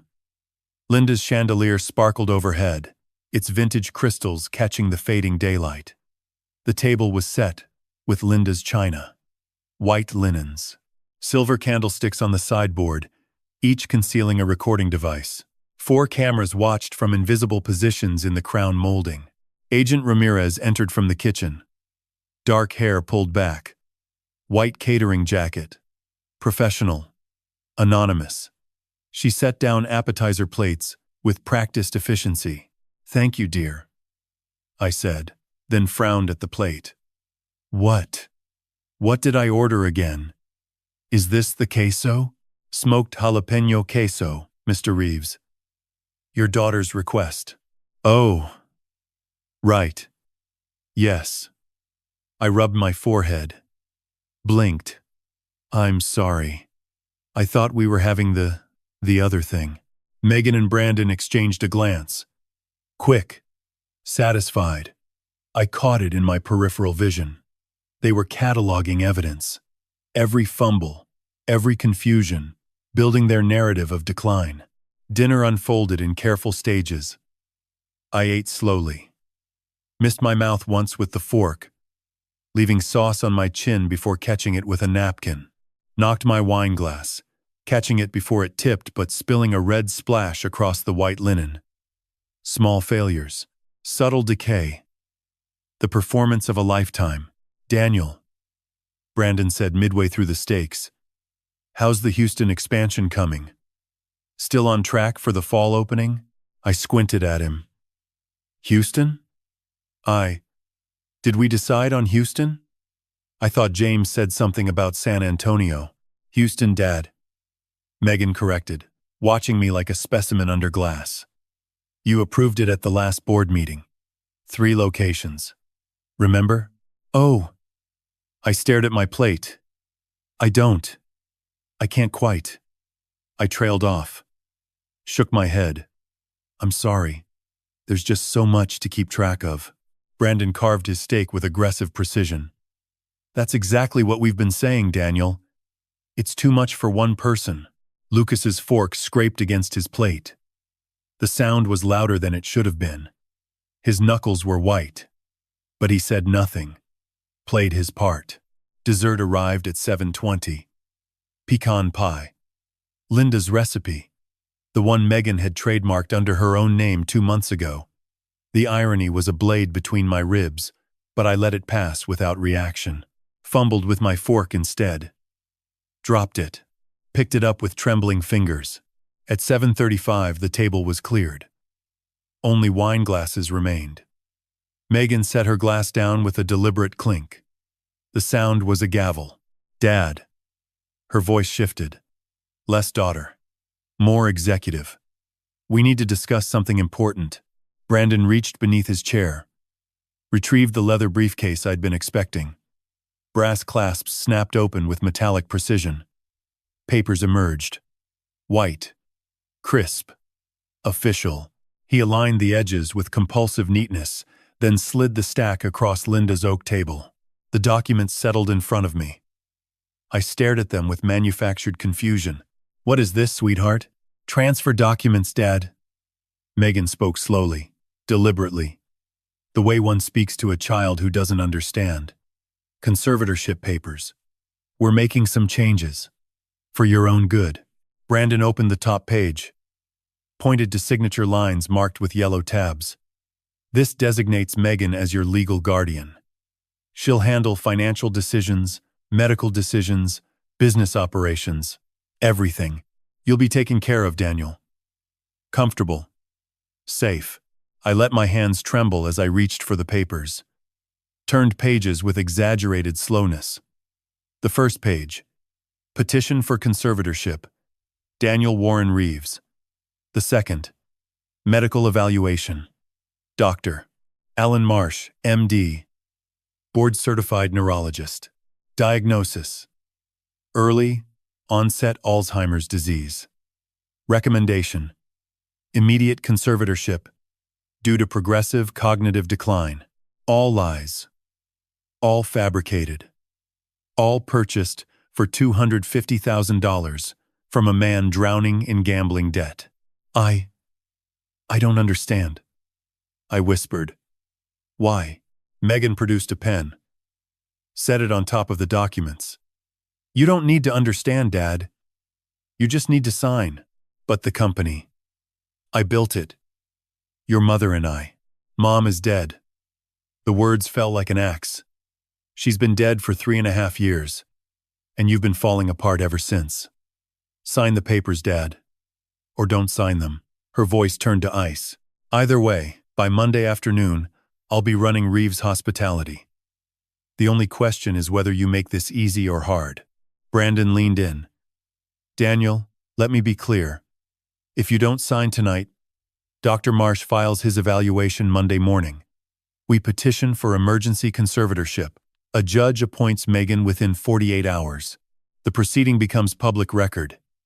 Every business journal in the state runs the headline, 'Reeves Empire founder declared incompetent.'" He paused. "This way is cleaner, dignified." I let silence stretch. Trembling.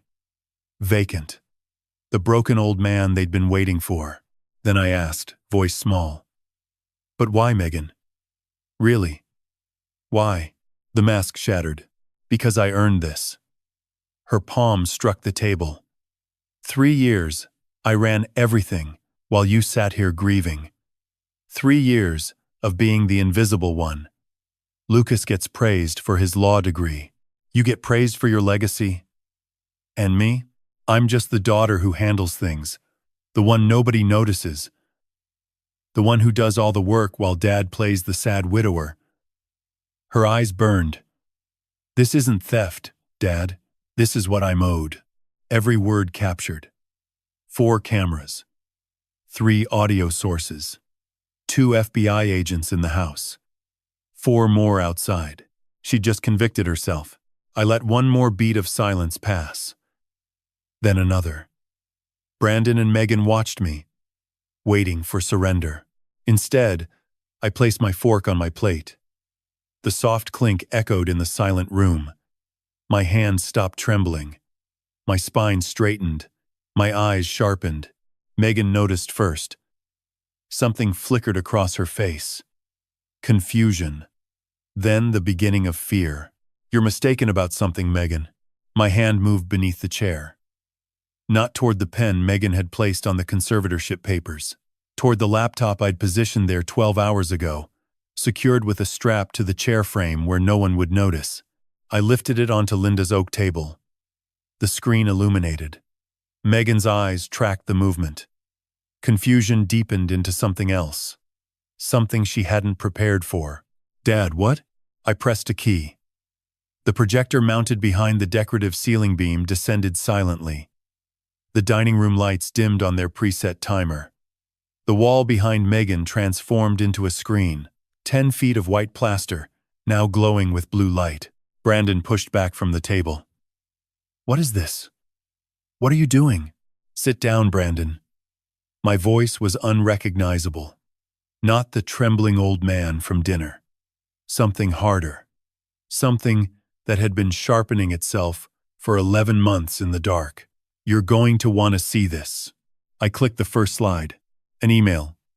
Projected in letters 2 feet tall. From M. Reeves. private@protonmail.com. To F. Tate. acquisitions@protonmail.com. The text was crystal clear in the dim room. Franklin. Attached are the complete supplier contracts for Dallas and Houston markets. Dad won't notice. He barely leaves the ranch anymore. Wire transfer confirmed. Received. M. Megan stood. Her chair toppled backward. "Where did you get that?" "That's... You hacked. My... Click." Second slide. Cayman National Bank. Pierce Capital Holdings, LLC. 47 wire transfers, totaling $4,700,000. Transaction dates, spanning 14 months. Each one matched to a corresponding email.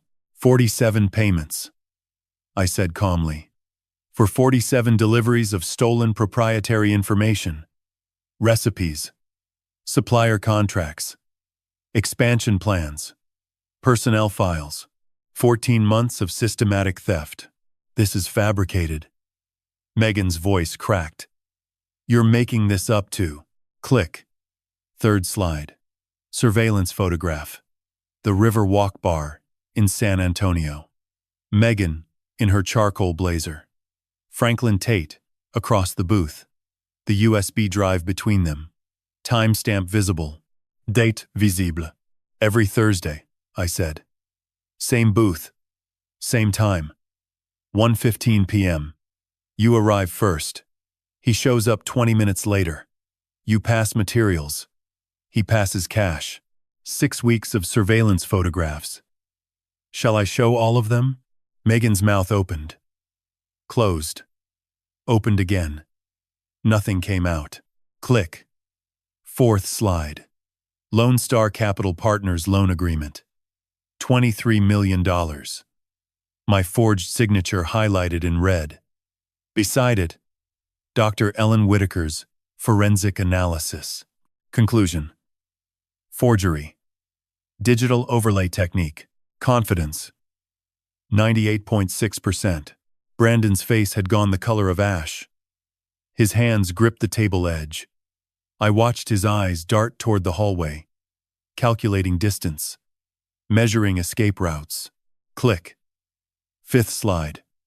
Audio waveform. I pressed play. Brandon's voice filled the ranch house, captured on federal wiretap. "Dr. Marsh, I need a comprehensive psychiatric evaluation stating that Daniel Reeves is suffering from advancing Alzheimer's. Mr. Pierce, I can't diagnose someone I haven't examined. You can if I pay you $250,000. I let 10 seconds of the recording play, then stopped it. The silence that followed was absolute. Megan stared at the wall where her husband's voice had just confessed to bribing a physician. Her face cycled through emotions. Shock. Denial. The beginning of understanding. Click. Sixth slide. United States Patent and Trademark Office. 12 applications. Applicant. Megan Reeves. Pierce. Items. Grandma Reeves's brisket rub. Linda's chili verde. The bourbon peach cobbler. 12 generations of family recipes. Filed as Megan's original intellectual property. You tried to trademark my mother's recipes, Lucas said from across the table. His first words all evening. Quiet. Devastating. The kitchen door opened. Victor Salinas stepped into the dining room. FBI credentials clipped to his belt. His posture was military. His expression was stone. Good evening, Miss Reeves, Pierce. Mr. Pierce. Victor's voice carried the weight of federal authority. My name is Victor Salinas. I'm a licensed private investigator working in coordination with the FBI's White-Collar Crimes Division. Everything you've seen tonight constitutes evidence in an active federal investigation. Megan collapsed back into her chair. The fight drained from her face. Dad, you were acting. This whole time. The confused looks. The trembling. The forgotten names. All of it. 11 months of acting, I confirmed. 11 months of watching you steal from me. From your mother's legacy. From 2,600 employees who trusted this family. Dad, please. Her voice shifted. Small now. Desperate. We can work this out. I'll pay it back. I'll stop. Just please. I'm your daughter.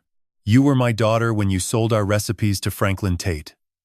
You were my daughter when you let Brandon forge my name for $23 million. You were my daughter through every single lie. Brandon hadn't spoken since Victor entered. His eyes were fixed on the projected evidence. His jaw worked silently, processing. The smooth confidence stripped bare. I clicked one final slide. The room changed. Even Victor glanced at me. This one wasn't in the original briefing. This was the piece I'd kept close. The piece that belonged to Linda. Lone Star Mutual Life Insurance. Policyholder. Linda Margaret Reeves. Face value, $5 million. Beneficiary modification, dated 6 weeks before accident. New beneficiary. Reeves Family Irrevocable Trust. Trustee. Brandon Pierce. Beneath it. Cayman National Bank. Pierce Capital Holdings. Wire transfer. $3 million. Origin. Reeves Family Irrevocable Trust. Date. 4 months after Linda Reeves's death. And beneath that, Travis County Sheriff's Office. Accident report. Probable cause. Brake failure. Vehicle serviced 14 days prior. Clear weather. Dry road. The words hung on the wall like an indictment written in fire. Brandon.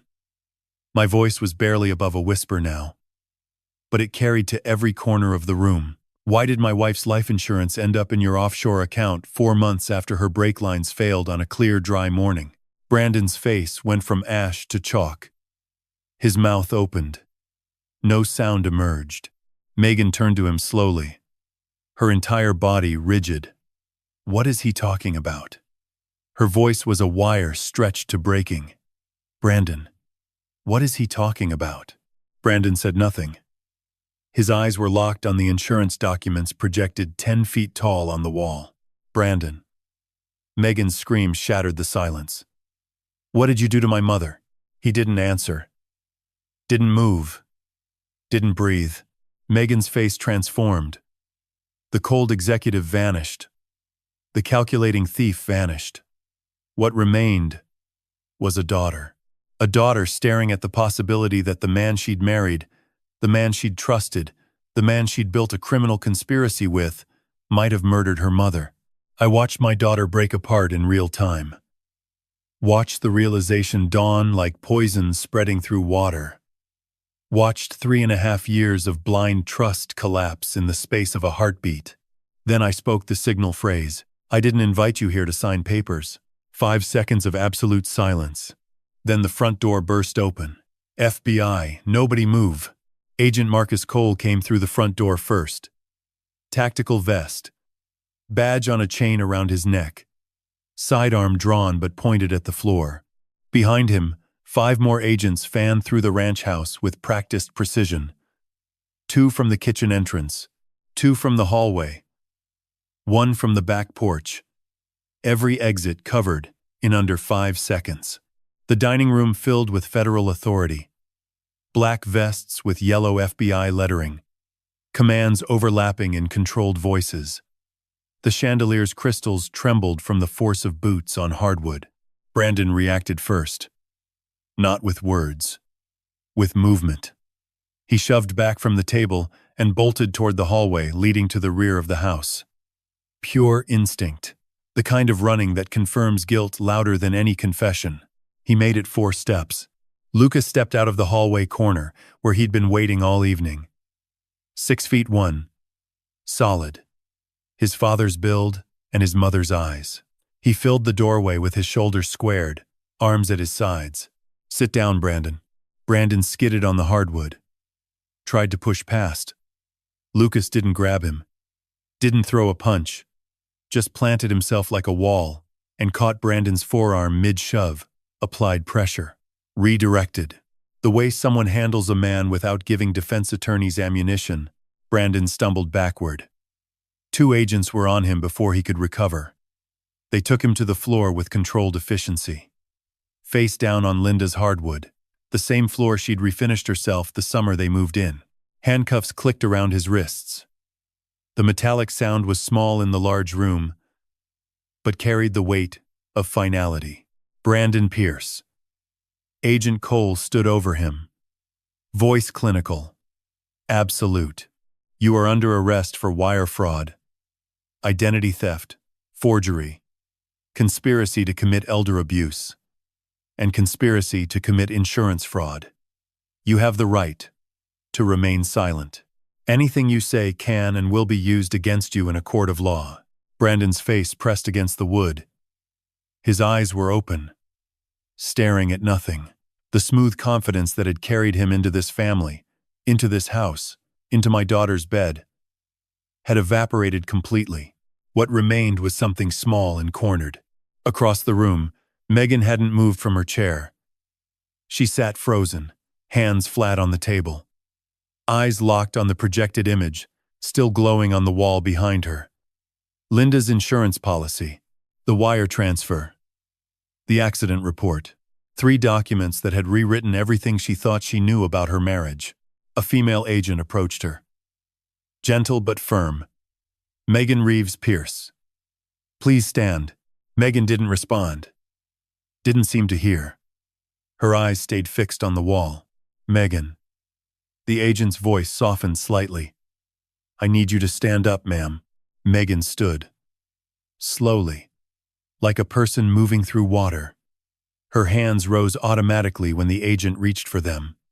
The handcuffs went on without resistance. She didn't flinch at the cold metal, didn't react at all. Then she turned to me. "Dad." Her voice was stripped of everything.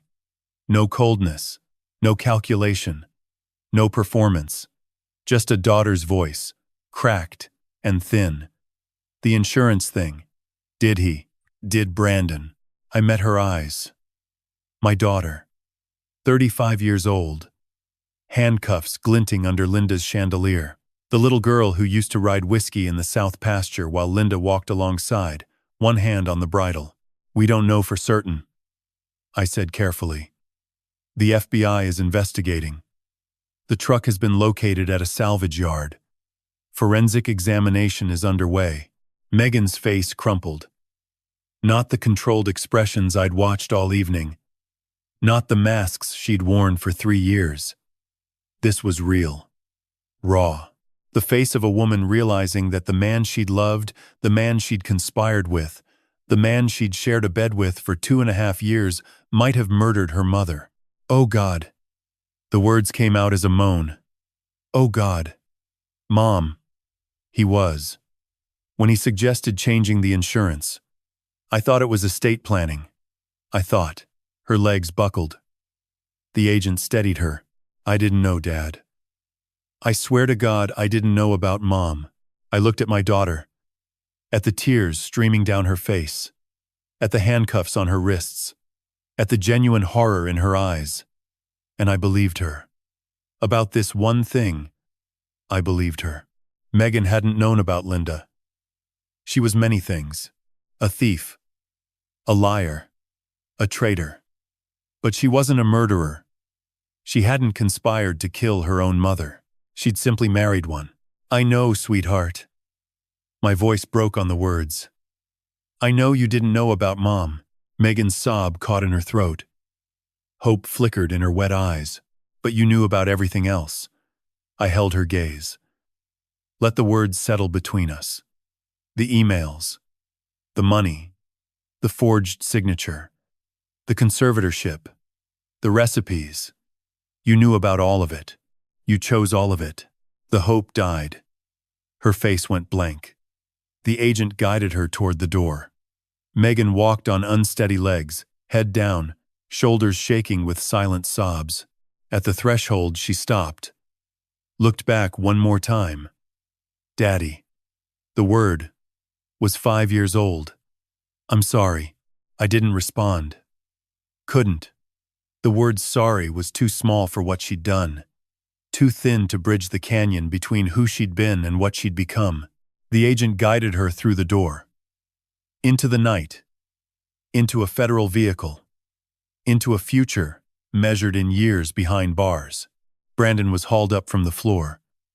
His face was red where it had pressed against the wood. An agent on each arm. As they moved him through the hallway, he twisted to look back at me. Something ugly crossed his face. Not remorse. Contempt. You'll never prove anything about Linda, he said. Low. Venomous. Never. Agent Cole stepped between us. Mr. Pierce, I strongly advise you to exercise your right to remain silent. They took him through the front door. Into the second vehicle. The engine started. Headlights swept across the ranch house windows. Red and blue lights reflected off the live oaks lining the drive. I stood at the window and watched. Megan's face pressed against the glass of the lead vehicle. Watching me. Not the cold executive from dinner. Not the calculating thief from the emails. Just my daughter. Small and scared in the back of a federal car. The vehicles rolled down the gravel drive. Past the barn where agents had waited for hours. Past the fence line where 2 more had posed as maintenance crew. Past the gate. Onto Highway 290. The same road where Linda died. The taillights disappeared around the curve. Red fading to nothing. Silence returned to the ranch. Complete. Heavy. The kind of silence that follows something irreversible. Lucas appeared beside me. His hand on my shoulder. Firm. Steady. It's over, Dad. I stared at the empty drive. At the darkness where my daughter had been. At the road that had taken both the women in my life. One by violence and one by choice. Not yet, son. I said quietly. Not yet. I didn't sleep. Sat in Linda's study through the night with the lights off. Bourbon untouched. Her photograph invisible in the darkness. But I knew exactly where it sat. Could feel her presence in the silence. In the empty house. In the weight of what had just happened in her dining room. At 6:14 a.m., my phone rang. Agent Cole. Mr. Reeves. Franklin Tate has been arrested. I straightened in the chair. Where? DFW International Airport. 5:45 a.m. He was attempting to board a flight to Cancun through Mexico City. TSA flagged him at the security checkpoint. When our agents approached, he tried to walk away. Didn't run, just turned around and headed for the exit like nothing was happening. Cole paused. He had $400,000 cash in his carry-on, bundled in $10,000 stacks, inside a garment bag. $400,000. Flight risk money. The action of a man who knew the walls were closing in. He's in federal custody at DFW. Arraignment Monday morning alongside your daughter and son-in-law. Judge will deny bail, based on the flight attempt alone. And Dr. Marsh? Arrested at his home in Westlake Hills at 5:50 a.m. No resistance. His wife answered the door. He came out in a bathrobe. Cole's voice carried something close to contempt. He started talking before we finished reading his rights. Full cooperation. Confessed to the bribery scheme. Provided documentation of the $50,000 advance Brandon wired. Named Brandon as the sole architect of the conservatorship plan. Will his cooperation reduce his sentence? Likely. But not by much. A physician who sells fake diagnoses to imprison innocent people doesn't get sympathy from judges. The medical board is already notified. His license will be revoked before he sees a courtroom. I hung up. The ranch was beginning to brighten. dawn pushing through the east windows. The first morning of a world where my daughter was in federal custody, where her husband was face down on a holding cell cot, where the man who might have killed my wife was finally behind bars. At 7:30, Patricia Gomez called from headquarters. "Mr. Reeves, the news broke 20 minutes ago. Every local station is leading with it." Her voice was steady but carried emotion underneath. Staff started calling at 7. Everyone's confused, scared. They want to know if the company is okay. The company is fine, Patricia. I know that. But they need to hear it from someone they trust. I'd like to call an all-hands meeting for 9 a.m. Video conference across all locations. 2,600 people need to know their jobs are safe. Can you handle it? I'd prefer if you said something. Even briefly. But yes, I can handle the details. She paused. "Mr. Reeves. Daniel. They're behind you. Every single person I've spoken to this morning. When they heard what Megan and Brandon tried to do, when they understood you spent 11 months protecting this company, they're behind you. 100%. Something loosened in my chest. A tightness I hadn't realized was there. 2,600 people. Families. Mortgages. College tuitions. Children who ate dinner every night because Reeves Hospitality provided stable employment. I'd protected them. Linda would have wanted that above everything else. Tell them I said thank you. I managed. Tell them their jobs are secure. Tell them Reeves Hospitality isn't going anywhere. I will." At 9 a.m., Patricia addressed the entire company via video conference. I watched from my laptop at the ranch. Couldn't bring myself to drive to the office. "Not yet. Reeves Hospitality is safe," Patricia said, standing in the headquarters atrium. Her voice carried to 95 locations across 4 states. Thanks to Daniel Reeves's courage and 11 months of investigation, a conspiracy to steal this company has been stopped. 4 individuals have been arrested on federal charges. She paused. This is a painful day for the Reeves family, but it is a victory for every person in this company. Daniel Reeves protected us. Protected our livelihoods. Protected what Linda Reeves helped build. Applause came through the speakers. Genuine. Sustained. People standing at their locations across Texas, Oklahoma, and New Mexico. Clapping for the man who'd chosen justice over family. I closed the laptop. Couldn't watch anymore. The news vans arrived by 10. 3 stations camped at the ranch gate. Reporters with microphones and cameras pointed at the house. I ignored them. Drew the curtains. Let Victor handle media inquiries through Rachel Nguyen's office. At 2:15 p.m., Agent Cole called again. His tone was different this time. Heavier. "Mr. Reeves, I need to update you on the vehicle examination." I gripped the phone tighter. "You found the truck. Salvage yard outside Buda, south of Austin. The vehicle was stored in an open lot, exposed to weather for 3.5 years. But the undercarriage components were partially preserved due to the Texas climate." He paused. "Our forensic team completed their initial examination this morning, and the brake line on the driver's side shows evidence of deliberate tampering."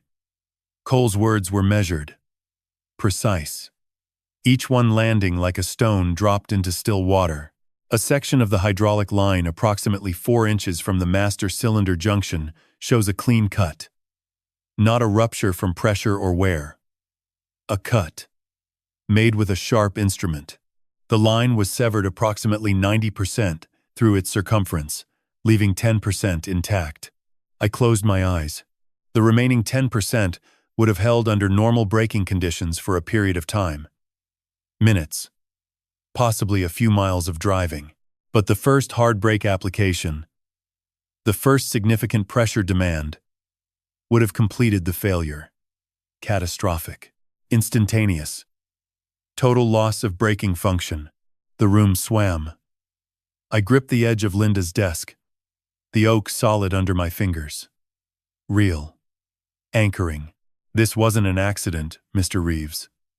Cole's voice was gentle now. As gentle as a federal agent delivering this kind of news could be. Someone deliberately sabotaged your wife's vehicle. The cut is clean. Intentional.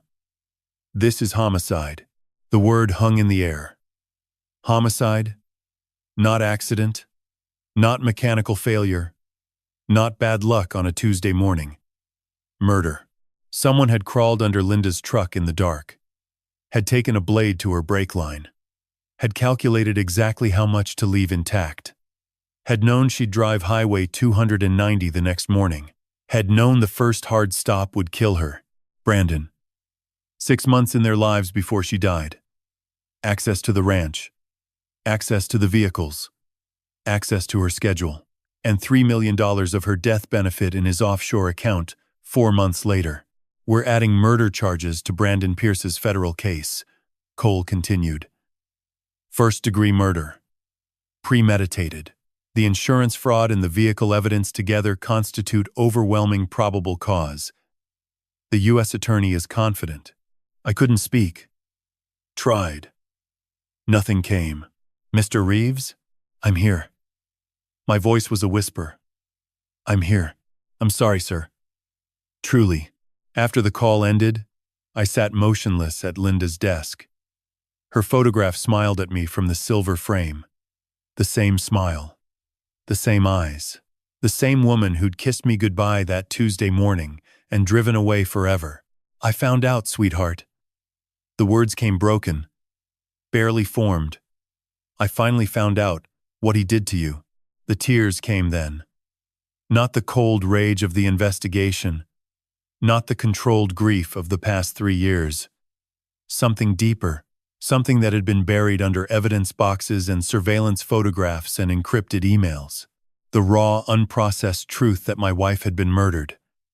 That someone had stolen her from me deliberately. That her death had been a business transaction. I wept at her desk until the light changed. Until the afternoon sun crossed the study windows and faded into evening. Until the tears ran dry, and what remained was something harder than grief. Harder than rage. Certainty. Justice would come for Brandon Pierce. All of it. Every charge. Every year. Every cold morning in a federal cell. I'd made Linda a promise. And I was going to keep every word of it. 9 months after the arrests, I walked through the metal detectors at the federal courthouse on West 8th Street in downtown Austin. The building's limestone facade caught the October morning sun. Inside, the hallways smelled of polished wood and recycled air, the quiet hum of justice grinding forward. Courtroom 4. Judge Raymond Vasquez presiding. Former prosecutor. 22 years on the federal bench. A man known for despising white-collar criminals with the same intensity he reserved for violent offenders. Rachel had told me his sentencing philosophy was simple. Steal from the rich. Go to prison. Steal from families. Go to prison longer. The prosecution's table held 3 assistant U.S. attorneys led by Catherine Park, a woman in her late 30s, who'd spent her career dismantling financial crime networks across Texas. She moved with the efficiency of someone who'd already won and knew it. 4 defense tables. 4 attorneys. 4 defendants. In orange jumpsuits. Megan sat at the far left. Thinner than I remembered. Hair pulled back. No makeup. She stared at the table surface without blinking. Brandon sat 2 tables away. He'd lost weight too. But his jaw was set with defiance. Franklin Tate occupied the 3rd table. His silver hair now grown shaggy. Dr. Marsh sat at the end. Shoulders hunched. A man already broken before sentencing. The gallery was packed. Reporters filled the first 3 rows. Behind them, a scattering of Reeves hospitality employees who'd taken the day off to witness the conclusion. Lucas sat beside me. Solid. Silent. His hand briefly gripped my forearm as we sat down. The trial itself had lasted 3 weeks. I'd given my testimony on day 4. Catherine Park's questions were direct, compassionate, and devastating. Mr. Reeves, when did you first realize your daughter was involved in criminal activity against your company? 11 months before the arrests. My senior accountant brought me evidence of financial irregularities. And what did you do? I hired a private investigator. Former FBI. I needed the truth. Did you want the truth? No. My voice had cracked then. In front of the jury. In front of the cameras. No. I wanted to be wrong. I wanted someone to tell me my daughter wasn't stealing from me, that she hadn't betrayed her mother's memory. I'd paused, looked at Megan across the courtroom. But the evidence was undeniable. The defense had cross-examined aggressively. Brandon's attorney painted me as a controlling patriarch who couldn't accept his daughter's independence. Megan's attorney argued manipulation by Brandon, diminished autonomy, emotional dependency. But the evidence was a wall. 47 emails, 4.7 million in offshore transfers, a forged loan for 23 million, a wiretap recording of bribery, 12 fraudulent trademark applications, surveillance photographs, financial forensics, and a deliberately severed brake line. On day 12, Megan's attorney approached the bench with a plea agreement. Megan Reeves Pierce would plead guilty to conspiracy to commit corporate espionage and wire fraud. In exchange, she would provide full testimony against Brandon Pierce regarding the insurance fraud and the murder of Linda Reeves. She would confirm that Brandon had suggested modifying Linda's life insurance 6 weeks before the accident, that he'd handled the paperwork, that he'd told her it was routine estate planning. The judge accepted the plea. On day 15, Megan took the witness stand against her husband. She wore the orange jumpsuit. Her hands were cuffed in front, chain running to a waist belt. Her voice was thin but steady. He brought it up casually one evening, she said, not looking at Brandon. Told me he'd been reviewing our family's estate plan. Said the insurance beneficiary designations were outdated, that moving everything into a trust would be more tax efficient. She swallowed. I didn't think about it. Dad was devastated over Mom's diagnosis. Brandon handled all the financial details. I just signed where he told me to sign. Catherine Park leaned forward. Did you have any reason to believe your mother's life was in danger? No. Megan's voice broke. She was my mother. I loved her. I would never. She stopped. Tears streamed silently. I didn't know what he was planning. They, of law. Of the my, of lie. Megan's voice broke. I swear on my mother's grave, I didn't know he was going to kill her. The courtroom was silent. 12 jurors watched Megan cry on the stand. Watched her face crumble as she described the morning she got the call about the accident. Watched something genuine and devastating play out in real time. Brandon's defense couldn't overcome it. His attorney argued circumstantial evidence. Argued the brake line could have been damaged at the salvage yard. Argued the insurance modification was routine. But Megan's testimony, combined with the forensic evidence, the financial trail, and the timeline, left no room. The jury deliberated for 4 hours. Guilty. All counts. All defendants. Sentencing came 3 weeks later. Judge Vasquez addressed each defendant with the measured fury of a man who'd seen enough criminals to know when remorse was genuine and when it was performance. Brandon Pierce. The judge's voice filled the courtroom. You infiltrated a family for financial gain. You murdered a woman to fund your conspiracy. You forged documents. You bribed a physician. You attempted to imprison an innocent man through fraud. You represent the most calculated form of predation this court has encountered. He paused. 25 years in federal prison. No possibility of parole. Brandon didn't react, stared straight ahead. Empty. Megan Reeves Pierce. Judge Vasquez's tone shifted. Not softer, but different. You participated in corporate espionage, wire fraud, and conspiracy. You sold your family's legacy to a competitor for personal profit. You allowed greed to corrupt your judgment. He paused. However, your cooperation in the murder prosecution, your testimony against your co-defendant, and the evidence that you were unaware of the homicide are mitigating factors. 8 years in federal prison. 3 years supervised release. Megan nodded once. Accepted it. Her eyes found mine across the courtroom. Wet. Resigned. Franklin Tate.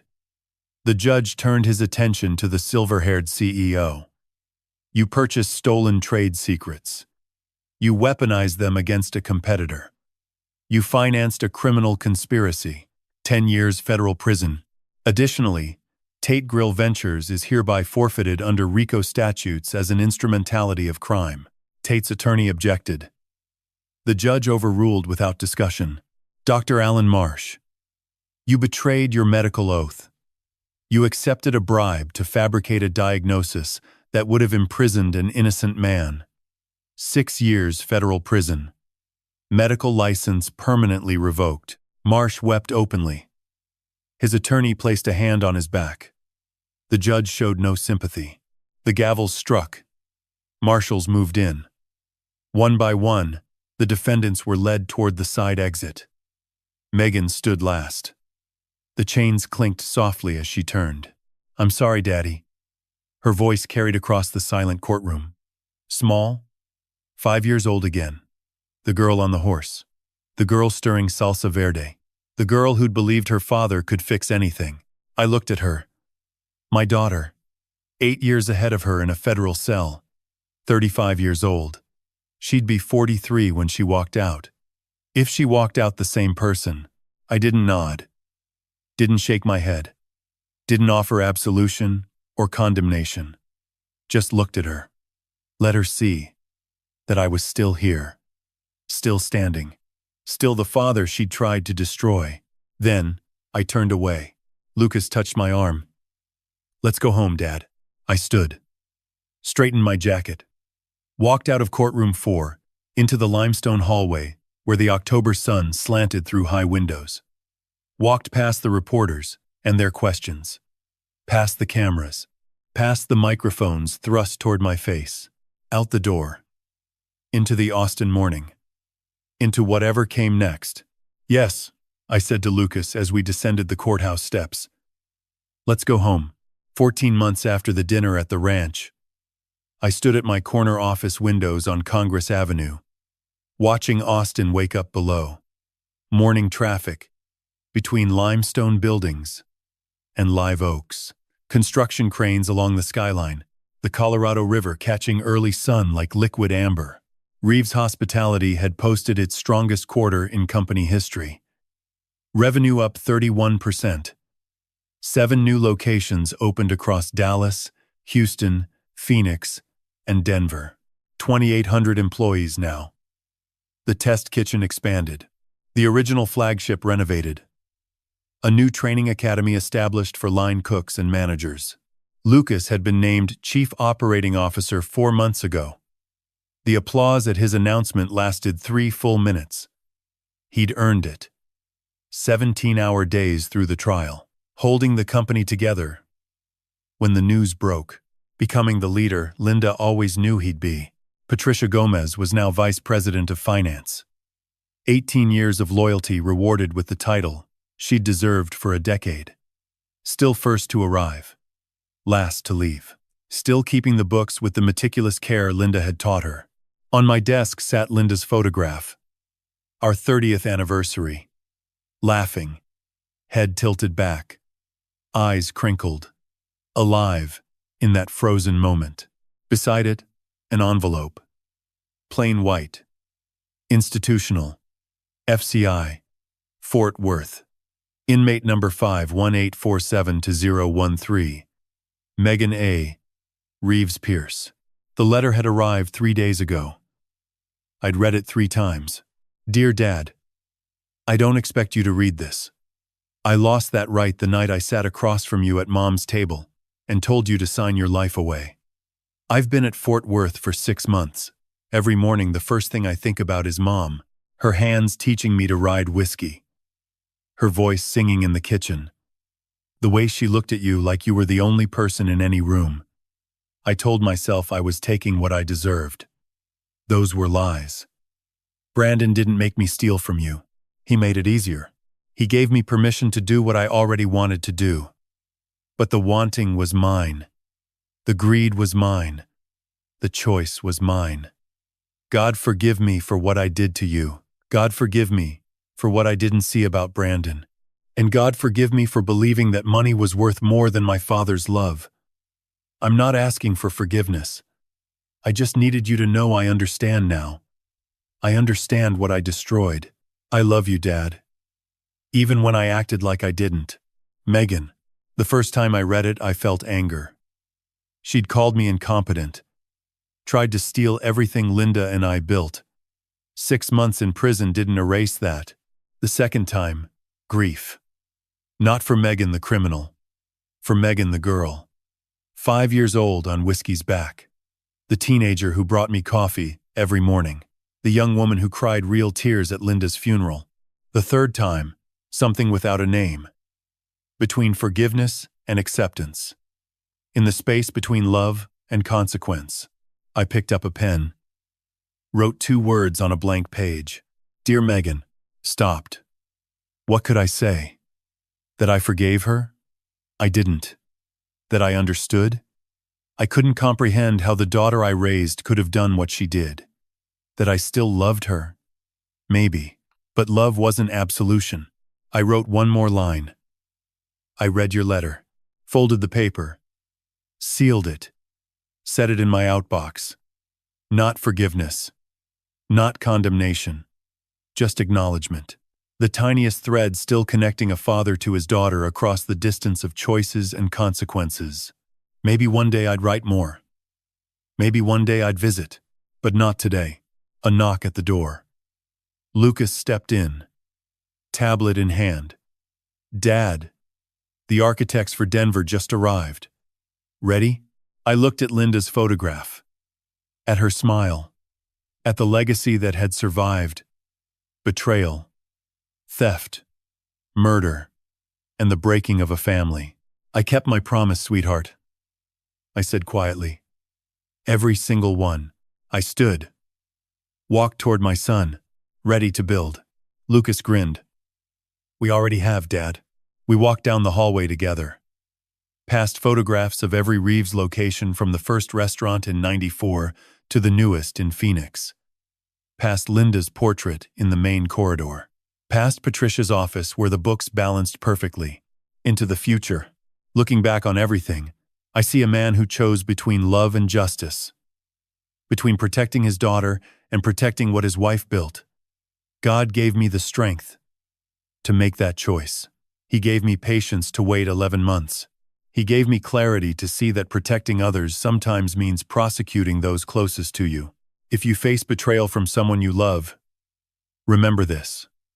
Document everything. Seek counsel. And know that justice isn't the opposite of love. Justice is what love demands when the innocent need protecting. I don't know if I'll ever forgive Megan. I pray God grants me that grace someday. But I know I did the right thing. For Linda. For Lucas. For 2,800 families who trust that Reeves Hospitality will be there tomorrow. Some wounds leave scars that never fade. But the legacy Linda and I built with flour on our hands and dreams in our hearts is still standing, still growing, still feeding families, still honoring the woman who made it possible. That is what matters. That is what I chose to protect. Thank you for walking with me through this story.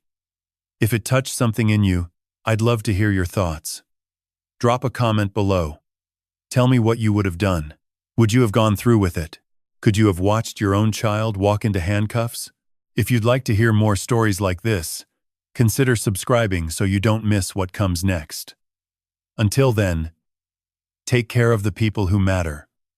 Hold them close, and never take for granted the legacy you're building. God bless. And thank you for listening.